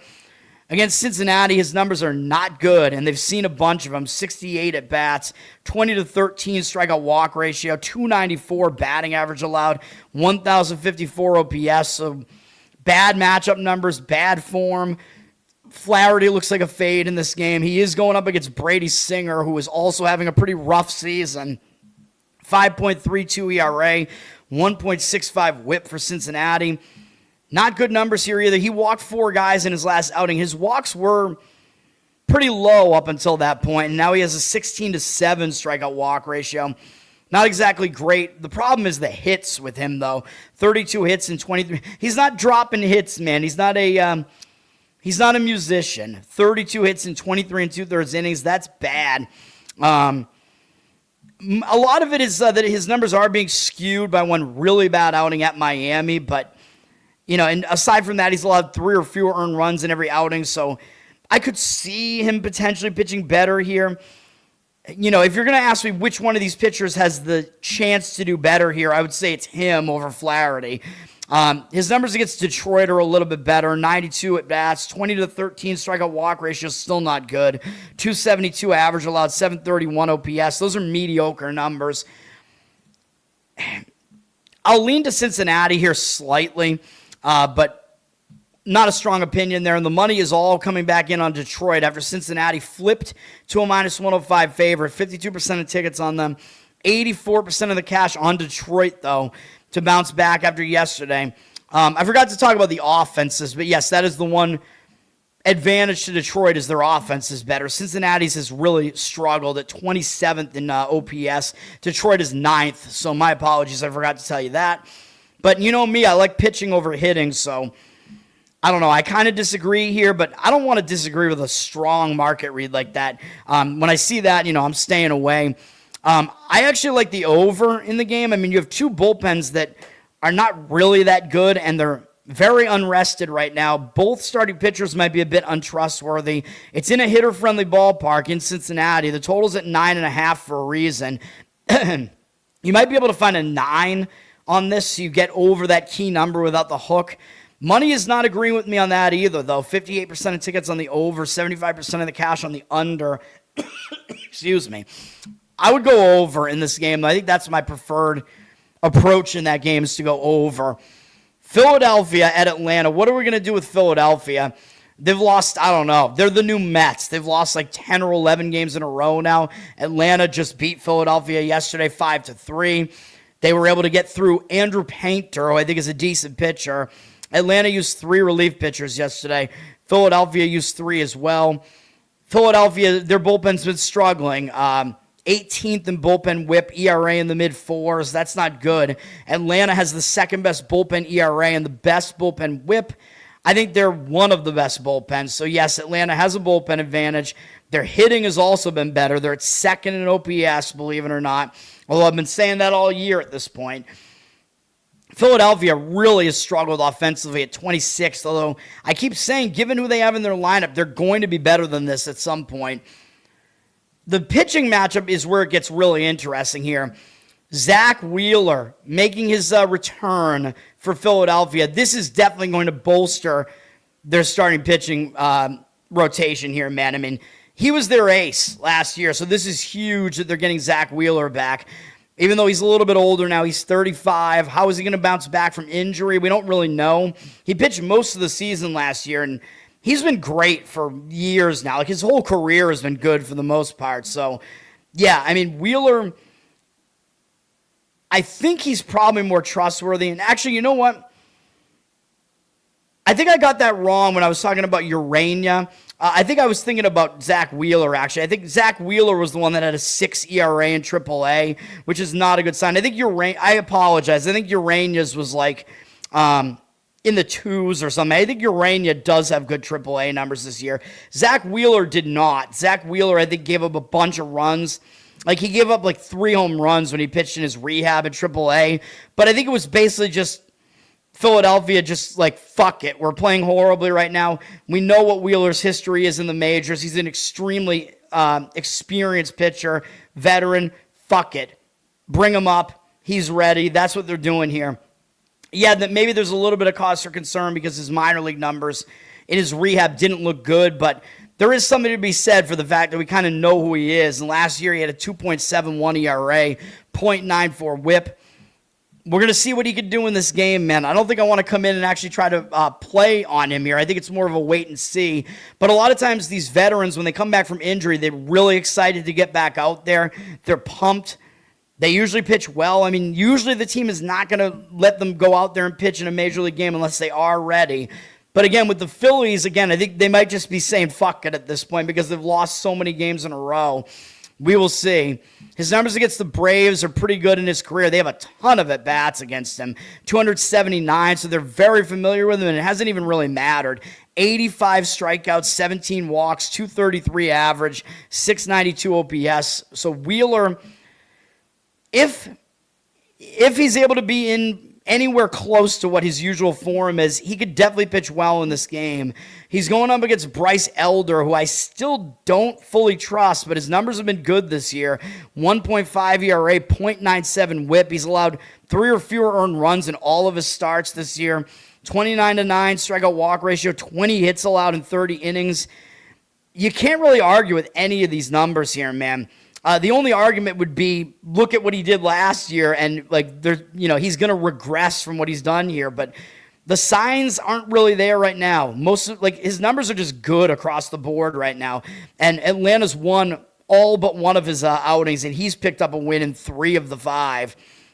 Against Philadelphia, his numbers are mediocre. 65 at bats, 9-12 strikeout walk ratio is bad. 262 average, allowed 761 OPS. Those numbers are not that bad, though. What do we do here? I don't know, man. I don't know what Wheeler's going to get you, but you're getting Wheeler as an underdog here, which just seems like it is value there. I know I kept saying that during the Mets losing streak, but Atlanta down from -140 to -125.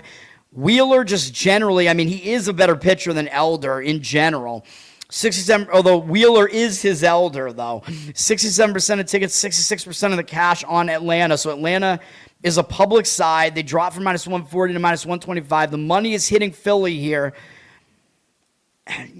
I don't really disagree with Philly here, man. I think if you do want to go Philly, probably you want to go first 5, though, just to avoid the bullpens, because they're at a pretty big bullpen disadvantage.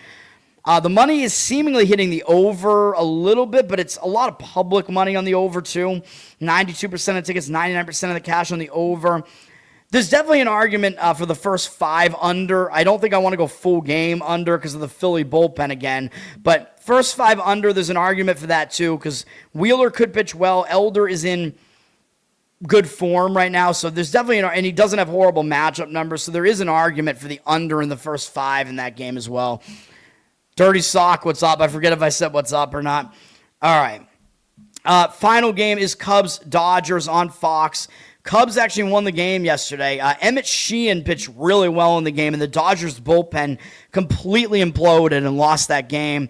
Dodgers were returning home from a road trip. It wasn't exactly the best spot for them, but I liked Sheehan in that game, and hopefully I said first 5 was my lean with the Dodgers yesterday because that was a winner, I'm pretty sure, and then the bullpen completely blew it. And yes, Chicago does have the better bullpen here, the Cubs. They used 2 relief pitchers yesterday, the Cubs did. The Dodgers used 4, but they only used Henriquez for 1 pitch, so presumably he's available again today. Dodgers bullpen, they've really fallen off, dude. I mean, they weren't that good last year. That was their one big disadvantage last year, and it's looking like it is their Achilles heel this year as well, although they still won the last 2 World Series.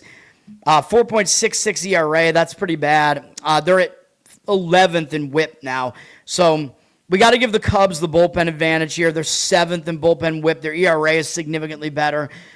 Yeah, I'll agree the Cubs have the better bullpen. Both teams have been hitting well, but the Dodgers are the best offense in baseball. Cubs are definitely competitive in that arena, though. Cubs are 3rd in offense right now. Cubs have Colin Ray pitching. And, I'm not really a Colin Ray fan, but his numbers are pretty good this year. 3 ERA and 1.04 whip, 20-5 strikeout walk ratio, 20 hits allowed in 24 innings. None of those numbers are bad. He's not really a strikeout guy, but he's not walking guys. He's not allowing hits. He's allowed 2 or fewer earned runs in all but 1 outing, which was a road outing against the Phillies, where he allowed 3. He's had basically quality starts in his last 3 outings he has. He didn't go deep in his other outings, which I think he was coming out of the bullpen, actually. I think he replaced Cade Horton in the starting rotation, and Horton, that's a big loss for the Cubs rotation. I think he's out for the entire season. Colin Ray, though, he is pitching pretty well. Against the Dodgers, though, not so much. 55 at-bats, 15-4 strikeout walk ratio, 291 batting average, though. Strikeout walk numbers are good, but 291 average allowed, 968 OPS. Bad numbers from Colin Ray, dude. So the Dodgers definitely could get to him here. I really don't think Ray is as good as these numbers make him look. He's definitely a serviceable pitcher, but I tend to fade him more often than not. He's going up against Roki Sasaki, though, who, I don't think this guy's mentally tough. He was pretty good out of the bullpen last year. Putting him in the starting rotation might be a mistake because he's been pretty bad. 6.11 ERA, 1.87 whip, 17-12 strikeout walk ratio, and 21 hits allowed in 17 2/3 innings. He's only made it 5 innings 1 time. This is pretty bad. He's not trustworthy, dude. Numbers against the Cubs are actually pretty good, though. In 22 at-bats, 182 average, 652 OPS. The only problem is the walks. 6 strikeouts, 5 walks. I still don't trust Sasaki, though, man. The money is coming in on the Dodgers to bounce back from yesterday. And yes, that is true that teams that return home from road trips and they do poorly in that first game, they will bounce back a lot of the time. But I don't like this starting pitching matchup. They're down from minus 160 to minus 135. Dodgers are, but 64% of tickets, 84% of the cash on them.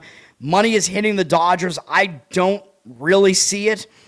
I think the Cubs have, I don't know, man, because Colin Ray doesn't match up well. I don't trust Sasaki at all. I probably prefer over in this game. Yesterday's game, I think, did go over as well. I think it was 6-4, but either way, 9.5 is the number. It's going down a little bit. You might be able to find a 9. 88% of tickets, 98% of the cash on the over. I know the public is going to hit an over. Cubs, Dodgers, they're both good hitting teams. Public will hit the over in a game like this, but the total is this high for a reason. Ray, bad matchup numbers. Sasaki, not trustworthy. But there are too many conflicting factors here, man. Because if you want to go with the matchup numbers, then the Dodgers make more sense. If you in the first 5, in the first 5 because their bullpen's bad. If you want to go with current form, Ray makes more sense. And again, I put less weight into Sasaki's matchup numbers because some of that was him coming out of the bullpen. So yeah, over makes sense to me here. I would not play the Dodgers. You want to back Sasaki? Go ahead. I'm not going to do that. No way. And their bullpen? Absolutely not. There's no way that I would play the Dodgers in this game. The Shredder. You mean from Teenage Mutant Ninja Turtles? I don't know. I don't know who Oroku Sasaki is. Otani, what does that have to do with this game? All right, that's it for baseball. Hockey, I wish I had more hockey plays to give you, but I'm treading pretty lightly. I think we're 1-1-1 in hockey playoffs so far. I don't see a good angle right now here. I think we might have a good angle in some of these upcoming games. Dude, I used to watch the old Ninja Turtles 90s cartoon. I watched it all the time, man. Carolina and Ottawa. Carolina's up in the series 3-0. And in the NBA, no team has ever come back from down 3-0, so teams just kind of pack it in when they're down 3-0, but that's not what happens in hockey. As I tend to reiterate, in hockey, like 5 teams have been able to overcome a 3-0 deficit before, I think, or maybe 4, whatever it is, something like that. And hockey, these players are just a different breed, man. It's a closer sport, and they refuse to quit. Hockey is the sport where the men play. You know what I mean? Teams do not lay down when they're down 3-0. And in fact, typically they play well. And this has been a close series. Carolina, it is possible Carolina does take their foot off the gas a little bit because they are up 3-0. The series is pretty much in hand here. They're still on the road. Every one of the games in the series has been competitive. Ottawa's played them pretty well, although Carolina, with Anderson playing really well in net, they have pretty much figured it out. Which was the question coming into the playoffs. Now, Carolina in the last game, they did outplay Ottawa a bit. They did outshoot them. They did outface off them. Ottawa was the more physical team and outhit them. I am going to lean to Ottawa here. The team down 3-0 at home. It's their last gasp. You're probably going to get a huge effort out of them because it's hockey. Again, it's not like the 0-3 in the NBA. Carolina up to minus 127 here, so the line has gone up a little bit. It's a little bit higher than it was in the last game, I think. 64% of the tickets are on Carolina, 69% of the cash on Ottawa. So the money is agreeing with me on Ottawa. I don't really want to make it a play, but I'll lean Ottawa here. Ottawa was a favorite in Game 3. So, what are we talking about here? It is actually tempting. Ottawa being a favorite, the odds makers shifting Carolina to the favorite. I mean, they are kind of telling you that there is kind of a tendency for that team down 0-3 to let down a little bit, but I really don't think they do in hockey, and I don't think this line is totally justified. If Ottawa was favored at home in Game 3 and they're still at home here, down 3-0, getting an underdog price, that makes me like it a little bit more. I still don't want to put it on my card, but I like Ottawa. I think it's the strongest out of these 3 games today, actually, Ottawa. Dallas at Minnesota. This has been a back-and-forth series. Minnesota blew Dallas out in Game 1, but statistically it was close. Every game has been statistically pretty close, although Minnesota did kind of outstat Dallas in Game 2 on the road a little bit, but lost. And then last game was really close. And if you didn't see what happened in that game, Dallas won 4-3. They scored 3 power play goals, including the winning goal in double overtime. So they got pretty aided by penalties there. And the goal that won the game, double overtime, Minnesota accidentally hit the puck over the glass. Like, how brutal is that? Like, that's a penalty by rule. It's a 2-minute penalty for delay of game. And that was it. That was the power play that Dallas won on. That is brutal from Minnesota. But then if that happens, then it might be tough for Minnesota to get off the mat after that. You know what I mean? Losing a game like that is absolutely brutal. Dallas did outshoot them slightly in the game. The game was very close statistically. Dallas won the faceoffs by a little bit. Minnesota was a little bit more aggressive with the physicality, with the hits. This is a close series, dude. I'm going to tell you, Minnesota, I mean, they made that huge pickup at the trade deadline of Quinn Hughes. I think Dallas definitely has more experience, and they have the better goalie in Jake Ottinger.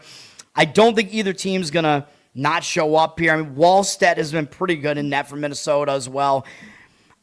I'm going to slightly lean towards Minnesota just because there's a little bit more urgency here, down 2-1. You can't lose at home and go down 3-1 and have to go back with 2 road games remaining at Dallas. That's not going to be good. So I'll lean Minnesota, but 72% of tickets, 79% of the cash on them. They're at minus 133. I think they were similarly priced in the last game. Let me see. Yeah, they were right around the same price in the last game. Slight lean for me to Minnesota, but I'm not really bullish on it. And then Pittsburgh and Philadelphia. Philadelphia is up 3-0 as well, but this is a little bit different than the Ottawa one because Ottawa's at home down 3-0. So I think the thought also is that for Ottawa, if this is going to be our last game that we play this year, let's make it a good one. You know what I mean? And give the fans something at home. I don't know if Pittsburgh can have that same mentality when they're on the road, even though they're still in their home state and they still will have a crowd show up. But this has been a bad series for Pittsburgh. Philadelphia is clearly the better team. Philadelphia, better goaltending, better defense. Maybe you could make an argument that the last game was a little bit misleading because Philadelphia won game 3, 5-2, and it was closer than that. It was Philadelphia led pretty much the whole game, but it was 3-2 in the third period. There was an empty net goal at the end. Philadelphia extended the lead with a power play. Both teams actually did have 2 power play goals in the game, though. Statistically, though, Philadelphia was way more physical. The number of shots were the same, but Philadelphia won a lot of the faceoffs, and they had way more hits. So, yeah, Philadelphia, the physicality is just too much for a finesse team like Pittsburgh, man. Philadelphia, better goaltending, better physicality, better defense. Yeah, they've been the better team in the series. All these games, by the way, are True TV, TBS, and HBO Max. I'm going to lean to Pittsburgh just for like a last gasp type of effort here. The line is a little bit up from where it was. I think Philly was about -110, -111 in the previous game. They're at -115 now here. 78% of tickets, 82% of the cash on them. I'll still lean to Pittsburgh as like a last gasp, but I really don't love it. That one is going to be a stay away from me. And they're not at home, so, we'll see what happens there. But yeah, pick Philadelphia to win that series in my bracket, and I know the rest of my bracket is not going well, but we need some of these teams down 1-2 to turn it around, man. Totals, I don't really have a good feel for. I don't really do much with hockey totals at all, so, other than, some regular season overs that I gave out last year. But, yeah, the totals are all pretty much 5.5, 6. It's hockey.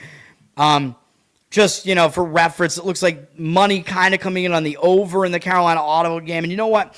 I kind of agree with that because when a team is up 3-0, which is also the case with Philadelphia-Pittsburgh, sometimes the team that's up 3-0 will just kind of let down defensively just a little bit. You know what I mean? Even though it's hockey, so it might not happen to that degree, but that might be the reason kind of for the over, getting a little bit of traction in those two games. And then the under seems to be getting some money in Dallas, Minnesota, which I agree. That's a more competitive game there in a 2-1 series. So, all right. And, yeah, Houston, by the way, absolutely imploding when Houston was up 6 in the final minute against the Lakers. This Houston team, this is an unacceptable series loss for Houston as like a -500 something favorite, which I did say they were probably favored too heavily in that series. I thought the series was going to go deep, but I did not think Houston was going to lose the series. And especially not get swept out of it. Just absolutely ridiculous. As a favorite in every game with LA without their 2 best players, it's completely insane. Houston, they have some major problems. I think they're going to have to make some huge changes. Anyway, we're talking about today's games. There are 4 of them on Peacock, NBC Sports, NBC, and the last game is on ABC, and I do have a play in that game as well. And I have a play in the first game in the afternoon. Let's do it. We're going with a total in this game. I just think it makes a lot of sense. We're going to go over in Detroit, Orlando. And people might not want to do this because the last game was so low scoring. The total, I found it at 213.5 at... I forget which book it was. One of the books had it. I think it might have been the book that starts with a B. It's not available everywhere. It's mostly at 214.5, but I still think that that's a good number as well. And of course, pregame, the JavaScript died again here, so that's great. This total, yeah, I mean, it's gone up a little bit to 215. The money is absolutely hammering the over here. 51% of tickets on the under, 65% of the cash on the over. I would find it at 214.5. Hopefully you can still find a number like that out there. It's going up. I apologize because, I handicap this stuff and then I start doing the show and the number moves a bit. But I still think there's a little bit of value there because the total in the previous game was 219.5, which still isn't really that high as far as NBA totals go. So I think we are getting some value here. Like the total is still 4 or 5 points lower than this. And why did the books do that? Well, I think it's because the last game was unbelievably low scoring. We won on Detroit in that game, by the way. I guess kind of luckily because, not luckily. Detroit definitely dominated the game, but it's a low scoring game is not really what you want when you have a favorite. But it didn't matter. It was definitely a correct side for us there. Detroit absolutely dominated the third quarter in that game. Anyway. The final score landed in the 170s in that game, so nobody's going to want the over here, I don't think. But if you look at what happened in the game, the three-point shooting was absolutely abysmal in the game. 25% from Orlando, 23% from Detroit. That's likely to have some positive regression. Orlando shot 33% from the field, so they didn't shoot well whatsoever in the game. I think you're going to see some regression there, positively, I mean. And Detroit only hit 58% of their free throws. And they're like a 70-something% free throw shooting team like most NBA teams are. So that's where we're going in this game, man. We're going over. I think there's going to be a lot of positive regression after Orlando shot terribly. Both teams shot terribly from three-point range. The free throw shooting was unbelievably bad for Detroit. I don't think any of those things is really going to happen again to that extent. And if some of those things go differently, the game is definitely going to be a bit higher scoring. And let's remember, the first game in the series was right around this number. It landed 213, so it got really close. And there's a reason why the total is, even as high as it is now, though it actually has dropped from where it was in the first two games. I think based on the first two results, but also these game threes, sometimes you see higher scoring in game threes, even though the teams are going to a different arena. But it's the NBA. I mean, basically every arena is pretty uniform, so you don't have to worry about sight lines like in college or anything like that. And Orlando, I mean, they started trying to play like a faster-paced game this year too, though. So the total dropping as low as it has is a little bit crazy to me. So I do like the over here. As far as the side, if you like the zigzag, yeah, Orlando did shoot terribly. They did get blown out. I know Saab likes Orlando here. My first thought about it was that I didn't like Orlando here because Detroit is the better team. But, maybe I actually do agree with Saab on that. Because, again, Orlando shot so badly in that game. But Detroit dominated the rebound battle, though. That's the concern that I have, is that somehow Detroit dominated the rebound battle, but also Orlando went to the free throw line more, which makes no sense. Because if Detroit is going to be the more dominant paint team, which I think they might be, because Orlando's more of a perimeter kind of base team, or, I don't want to say like a range team, but they're not really an inside team, let's say. You might see some regression there as far as the amount of free throws that Orlando gets. And if Detroit dominated the rebound battle like that, clearly they were the better team. So I don't know. But yeah, Orlando, they're a more experienced team, and they're at home here. So yeah, and they got blown out in the last game. So you're right about all that. They definitely should shoot better in this game. So that's going to be one of the things that should regress. But I think, or regress positively, but Detroit's positive regression from the free throw line should come in as well. So that's kind of the issue I have with it. Money is coming in on Detroit. They're a 2-point favorite, 64% of tickets, 72% of the cash on them, excuse me. Maybe I will slightly lean to Orlando, but I think the over is the way to go with this game. But again, you're going to have to go a little bit higher than the number that I found there. Try to find the 214.5. I don't know if I want to do it higher than 215, though. I think, some of the value starts getting erased. It did open at 217. It initially got slammed down, I think because it was a setup to actually come in and try to take the over. But yes, I'm going over in the game. Hopefully we get it. We'll see what happens. That's my first play there. Second game up, and by the way, yeah, Orlando, they're decent at home, just so we have that out there, 25-15. Detroit is better at home than on the road. Still 28-13 on the road is not bad. But Detroit is a little bit worse on the road than at home. Oklahoma City at Phoenix. I don't know, man. Oklahoma might make short work of Phoenix here. Phoenix is fairly good at home, 25-16. OKC, 30-10 on the road is still quite good. I mean, we know they're the best team in the NBA. OKC, I mean, they didn't do as well in Game 2. I told you that Phoenix, I thought, would cover in Game 2, and they did, even though they still lost by double digits. Oklahoma City had annihilated them in the first game, so I think OKC just didn't really put in a full effort last time.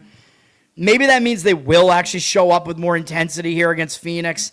I don't have a good read on this game. The Thunder are a 9-point favorite. They were 17, though, in the last game at home. So, does flipping venues justify an 8-point move? I don't really think that it does. All these moves have been big. The Pistons that line moved about 7. And I know you have to give home court more. It's more of an advantage in the playoffs. There's no doubt about that. But still, I don't think the NBA has that much home court advantage. I was saying probably it's 2 in the playoffs, maybe 2.5. So I don't know. I think a lot of these lines get over-adjusted going to the other venue.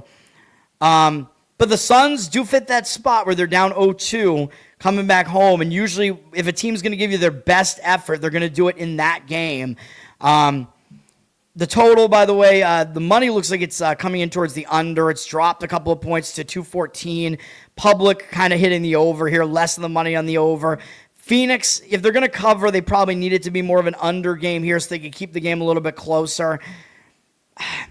67% of tickets and cash on the Thunder here. I guess I'll slightly lean to Phoenix there because of the 0-2 coming back home angle, but I don't have a strong opinion on it. OKC, by the way, we got to figure out what's going to happen with Jalen Williams, who is one of their better players. He's out. He has a hamstring strain, so I don't think they're going to need him in this series, but he is one of their best defensive players. If they're going to make a run at the actual championship, I think they might need him at some point, man. Not in this series, so yeah, he's not going to play in this game. Get him rested, whatever, but, at some point OKC is going to need him, I think, even though they're a really deep team. Knicks at Atlanta. I considered this game as being a play. The money is really, really hitting the Knicks here. And I do agree with the Knicks here. They're down 1-2 now on the road here. If the zigzag holds up, the Knicks do kind of make sense here. We lost on them in the last game, though.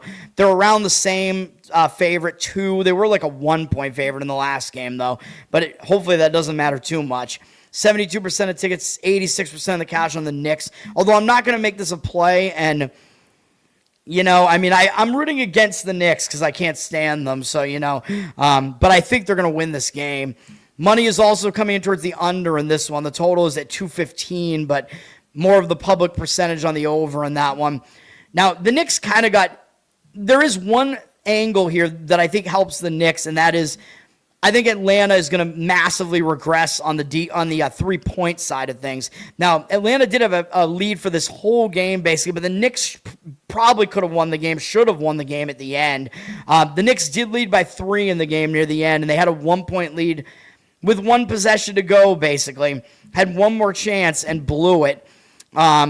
Knicks could have won that game, man, and given us a win on that play. But I think where the regression might come in is the 3-pointers.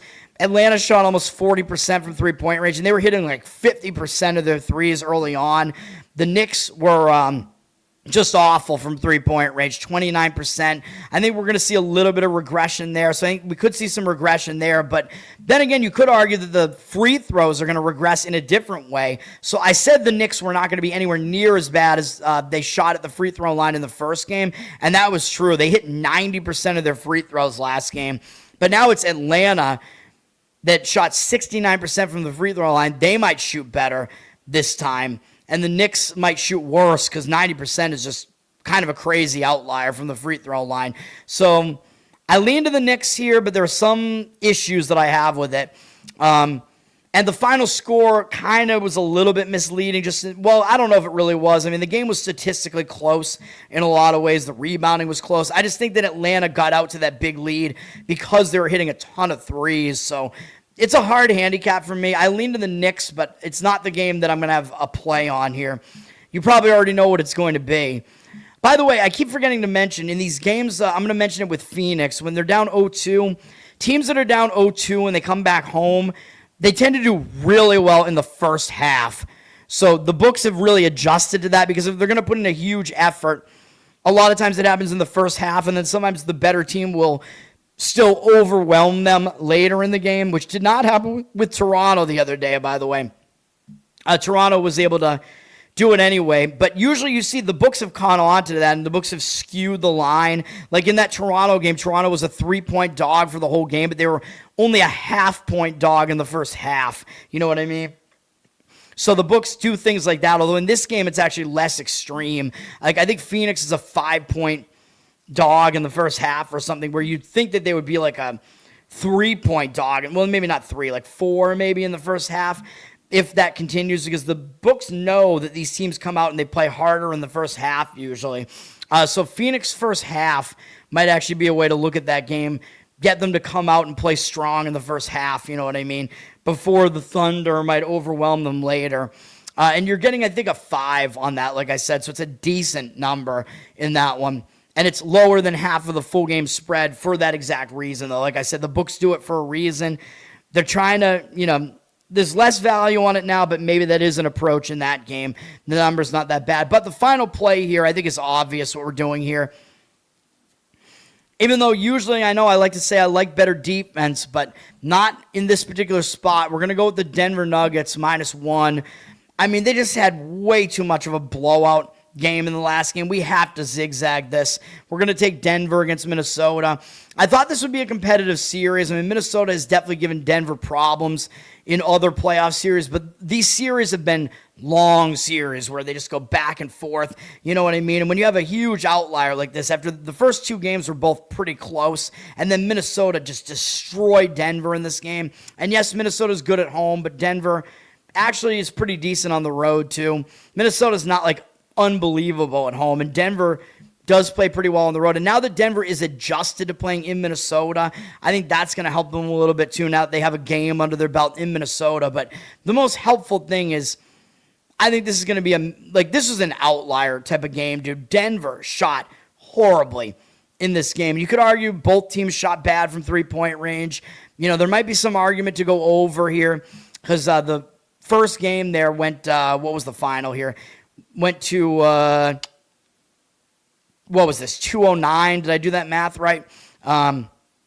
I think so. So it went way under the 231. So there are some arguments for this game to go over the total, too. The total's down to 229, but the money's hitting the under because this has been a competitive series.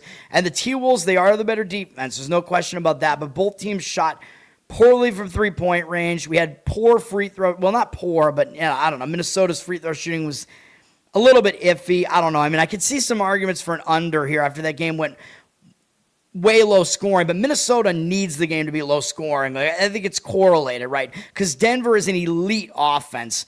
You know what I mean? They're the best offense in the NBA. Their defense is questionable. Minnesota has the better defense, so Minnesota needs it to be a defensive game to win. That's what happened in this game, but I think it's going to be a turnaround, dude. The best offensive team in the NBA is not going to shoot 34% again from the field. They're not going to hit 25% from 3 again. I know they went to the line way more, but this game was just kind of out of control. And yes, Minnesota did dominate the rebounds, which I do worry about a little bit.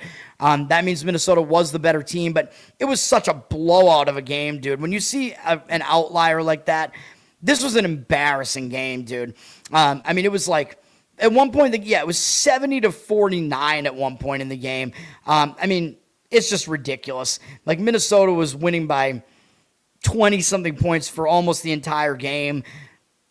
I think Minnesota might get a little bit cocky after that. Like, this is the prototypical stereotypical, whatever you want to call it, zigzag. When you have a massive outlier result, you know what I mean?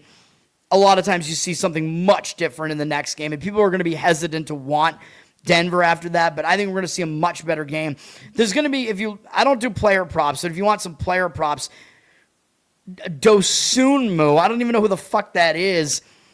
He's going to regress, dude. 10 for 15 from the field and 5 for 6 from the free throw line in that game. I don't even know who that is, but I don't think he's going to put up a game like that again. So, if you want to go like an under in the player prop market, he would definitely be a candidate. I wouldn't want to go under, some of the star players, Anthony Edwards, whatever. I wouldn't go under with guys like that. But, yeah, with Dosunmu, who played 32 points off the bench and had that massive of an explosion, he's clearly a regression candidate, and he might not even play as much because, and his numbers probably going to be skewed a little bit too high after that. He might not play as much. I think the reason why he played so much is because he got into the game in a blowout situation. You know what I mean? So I would be looking for, potential. This is just, I usually don't talk about player props, but player props do kind of fit zigzag angles as well, if that makes sense. And you could look for some Denver guys to go over, like some Denver guys that didn't have good, like if you find a star player that didn't have a good game, like Jokic actually didn't do that well. He was only 7 for 26. He did it all of his free throws, but this is a bad game by his standards. Jamal Murray as well. They both had bad shooting performances. You could maybe look for both of those guys to go over their... I'm talking about points, but you could go...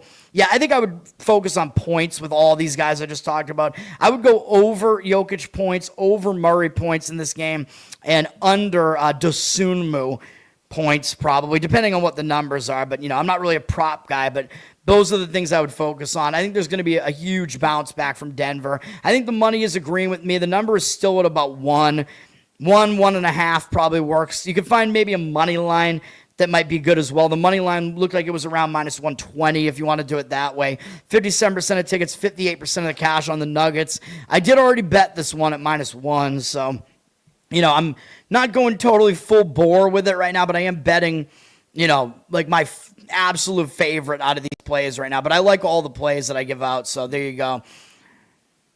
Yes, hockey, the white man, yes. White man sport in the NBA now, too, because Jokic and Luka, the Eastern Europeans are taking over, man. Hindian, what's up? Thanks, man. I appreciate it. I appreciate it, everybody. That's going to do it. The plays today one more time. I know we're getting a little juicy in Major League Baseball. Seattle Moneyline and White Sox first 5 Moneyline. But I like those two matchups there. We're going over a rare total for me. Sometimes I'll throw out totals in the NBA playoffs just because you can find zigzags. I missed that one on the under in game 2 of the, I think it was Toronto-Cleveland. That one should have been a play, but whatever. Over Detroit-Orlando is my play there. And then Denver Nuggets -1. That's going to do it. Let's have a good Saturday, everybody. I got to get out of here. I got to get this up on audio. Got to do the Instagram videos as well. I appreciate it. Learn to Toad on Twitter. Learn to Toad on Instagram. Like, subscribe to the channel here. Let's get it going. Tell people about it. All that good stuff. We're on audio, Apple, Spotify. Give me good reviews over there. Listen, that helps me out as well. Covered in Uke, my Uke channel that is not really getting much action right now. I got to get back to doing something with it. Been thinking of doing some karaoke videos as well because I am more of a vocalist than anything else, but I don't know. I'm thinking about it. And then I don't know if I want to merge the channels or not, but I keep thinking about it. Patreon.com/LearnToToad if you want to support me that way, although not offering too much bonus stuff at the moment. And then... Losercast every Tuesday. You can check that out. I think I have an idea for my loser this week. Probably is what it's... Yeah, I think my idea is probably going to be funny. So, yeah, I think I'm going to go with it if I remember. And then the G-Spot Giants podcast will be back at some point. We might have to do an episode to analyze the Giants draft after it's over. And by the way, I'll be back here on this channel with an NFL win totals show just because it went well last year. The 3... that I listed as the ones that I would actually play all won. So if you're into that, we could do that as well. We can talk about that. Yeah, so that'll come out. I'm going to do it like after the draft at some point. So within the next few days, probably. And is that all I had to plug? I was on Are You Smarter Than a Politician yesterday, so you can go check that out as well. I lost, even though I had a really high score. Everybody had really high scores. It was fun to hang out there. That Kurt guy that was on with me, I am a fan of that guy. Not just because he looks sexy with his bald head, just like me, but he had like a 4K camera, great looking setup. He's like a crypto guy. I liked that guy's vibe, man. And I like his brother who has been following me on Twitter for a bit. Carl, I think is his brother. That guy seems pretty based. So, yeah, I like those guys. It was a fun time, but part of the reason I lost is because they have a lot of autistic, like left libertarians who they intentionally dock me points in the chat just because they don't like me and I'm a bigot. So yeah, I don't think I was too crazy on the show. I think my answers were correct and good. So I don't know. You can check it out. It was fun. I like the people that run it. I like, Terry, the old woman behind the scenes there. Sorry, I called you old. Yeah, she's cool. I liked talking to her backstage. And then Free, the guy that runs it, shout out to him. Fun show, man. So that's going to do it, though. I got to get this stuff up on audio. I'm going to my parents as well. The Saturday thing. Peace, guys. Let's have some wins today. Oh, Mr. Pinsey, I'll shut you up before I get out of here. I already did. I submitted, they rejected me, Love on the Spectrum. I submitted an application to them. Thank you, sir. They might, I don't know, Netflix, they might have me on there and make me like a heel on the show.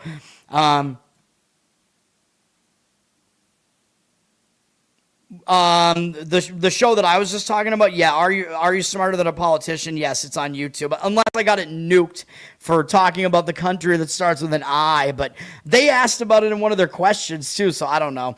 I don't think I really did anything to get it nuked. Yeah, I think it's on YouTube. It usually is on YouTube, but unless I got it nuked, then yes, it is. And yeah, Netflix, I don't know. Dude, I started watching the new season of Beef on Netflix. The first season got really out of control, and I don't like Ali Wong in the first season. She's not funny at all. The show, it's dark comedy, a beef between people that just escalates. It was a road rage incident in the first season, but it also has, the stupid leftist undertones with, Ali Wong is this rich bitch, and Steven Yeun, I think, was the main dude in it, from Glenn from The Walking Dead. He was this kind of poor kid that's sort of the more sympathetic guy. They're both bad in it, though. Second season, I don't know what's going on yet. Right now, it seems like it's going to be rich versus poor again, with the bad people seem like they're people that run this country club, and these two young people that work at the club that are in a relationship, or I guess the I don't know what's going on. I'm watching it, though, to see if it's any good. That's my current watching. I'm just throwing that out there. That's going to do it. I appreciate it. Peace, everybody.